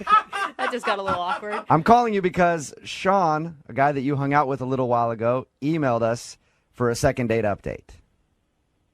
You did? Yes, he did. He told us about how he met you at one of his shows and you guys talked for a while, but you haven't been texting him or calling him back, and he really was hoping to see if you guys could go out again. So he emailed us to give you a call. Okay. This is so awkward. Look, I didn't mean to seem to lead this guy on, but, I mean, we only met each other once. I don't know why he's, like, putting this on the radio and everything. Because he wants to see you again. Yeah. Is there a particular reason why you're not answering any of Sean's text messages? He's a really nice guy, but I just don't think I'm really interested in seeing him again. Okay, can you tell us why, though? Because he sent us an email. He really wants to know. Do I really need to tell him? I mean, if it doesn't happen, it doesn't happen. Can he just leave it at that? I mean, I guess it's up to you. You don't have to tell him, or you don't have to tell us, but he's curious. He would like to know. I mean, if he's doing something wrong, maybe he could fix it for future girls that he wants to take out. Well, he's not doing anything wrong. It just didn't work out. So he didn't do anything wrong, so why not see him again? Actually, I don't want to see him again because I'm seeing somebody else right now, and, you know, it's kind of going well, and I want to keep it that way. So you had a boyfriend, or you were dating somebody? No, I was single when I met him. I just met another guy at the concert, and that's been going really well for me, and Okay, so you met some other dude at the concert. Well, actually, before I met Sean, I had drinks with somebody else, and this guy and I hit it off a lot better than Sean and I did. So, who is this dude? Work. Who is this dude that's moving in on Sean's territory? Whoa, I am not territory, first of all. And secondly, I'm just joking, Kelsey. Secondly, the guy's name was Royce, and he was really cool. We really clicked well. Really? Hold on. Royce, really? Hey, you're not Sean. talking to me because of Royce? Sean, hold on. I haven't told her that you're on the other line yet. God. Kelsey, that's Sean. He was actually listening to the conversation. What? Like, I know Royce. He's a sleaze bag. You're not talking to me because of Royce? What? Really? Wow. What's going on right Okay. now? Oh my gosh. Yeah, Kelsey, that's how these things work. We kind of find out the reason that you're not calling somebody back and they listen on the other line. Who is Royce? Yeah, what's his... Royce is the hype guy who went and grabbed her for me. Oh, really? Are you serious? And he had drinks with her first? Clearly, this is ridiculous. Oh my God. So your boy who you're like, hey, go grab that girl. He grabbed He her, did sure. grab her, I guess. I can't believe this happened. Kelsey, really? Well, yeah, I mean, I'm sorry. I didn't mean to hurt your feelings, but, you know, we got along really well. You do realize it's my hype man, right? Okay. I don't see why that would affect how I feel about him. I mean, we've been getting along really well. He's a really cool guy. Sean, have you actually talked to Royce about Kelsey not calling you back and everything, too? Yeah, we actually talked a few times about it, and he played dumb on the whole idea. He was like, I don't know what's going on. Oh, wow. That's wow. messed So up. one of the dudes in your own group moved in on Kelsey. Wow. I really feel like this is bullshit, and I don't understand why Royce would do this and be lying to me. And two, why Kelsey would choose this guy over me. I mean, he was a great guy. That's all there is to it. I really enjoyed spending time with him. I have the right to choose who I want to hang out with. Kelsey, can Royce do this? Mr. Seductive, a.k.a. counterproductive, stay doing nothing, but how do you trust him? I tell you, I'm changing the substance of your bodily functions from making you love him, a.k.a. verbal mental thugging. Basically, it's mental drugging. Now, come here. Let me get you more comfortable. As I flip you out of something, I commence to love him. My hobby is playing verbal volley from the list of things. You like the word wrestle, probably. Would you stop laughing? That was really good, though. It was pretty good. Impressed. Kelsey, you sure you don't want to think about it? Will you go out on a second date with Sean? We will pay for it. I think you should. Yeah, because that was pretty good. He's like a good rapper, and he's really sweet. Yeah, see? I don't like you. That's the thing. Like, drop it. You barely know me. Oh. You barely know me. Find another girl at the concert. Like, really. All right. I mean, Oh, man. Sorry, Sean. Was it? You think it was the lyrics? No, I don't think it was the lyrics. Good. The lyrics were good. What are you going to do now, though, that I mean, you have to go back to your buddy Royce. Oh, don't get me wrong. I'm still going to beat his ass. How many people are there in your group, by the way? 4 of us. All right, it's about to be 3. Brooke and Jubal in the morning.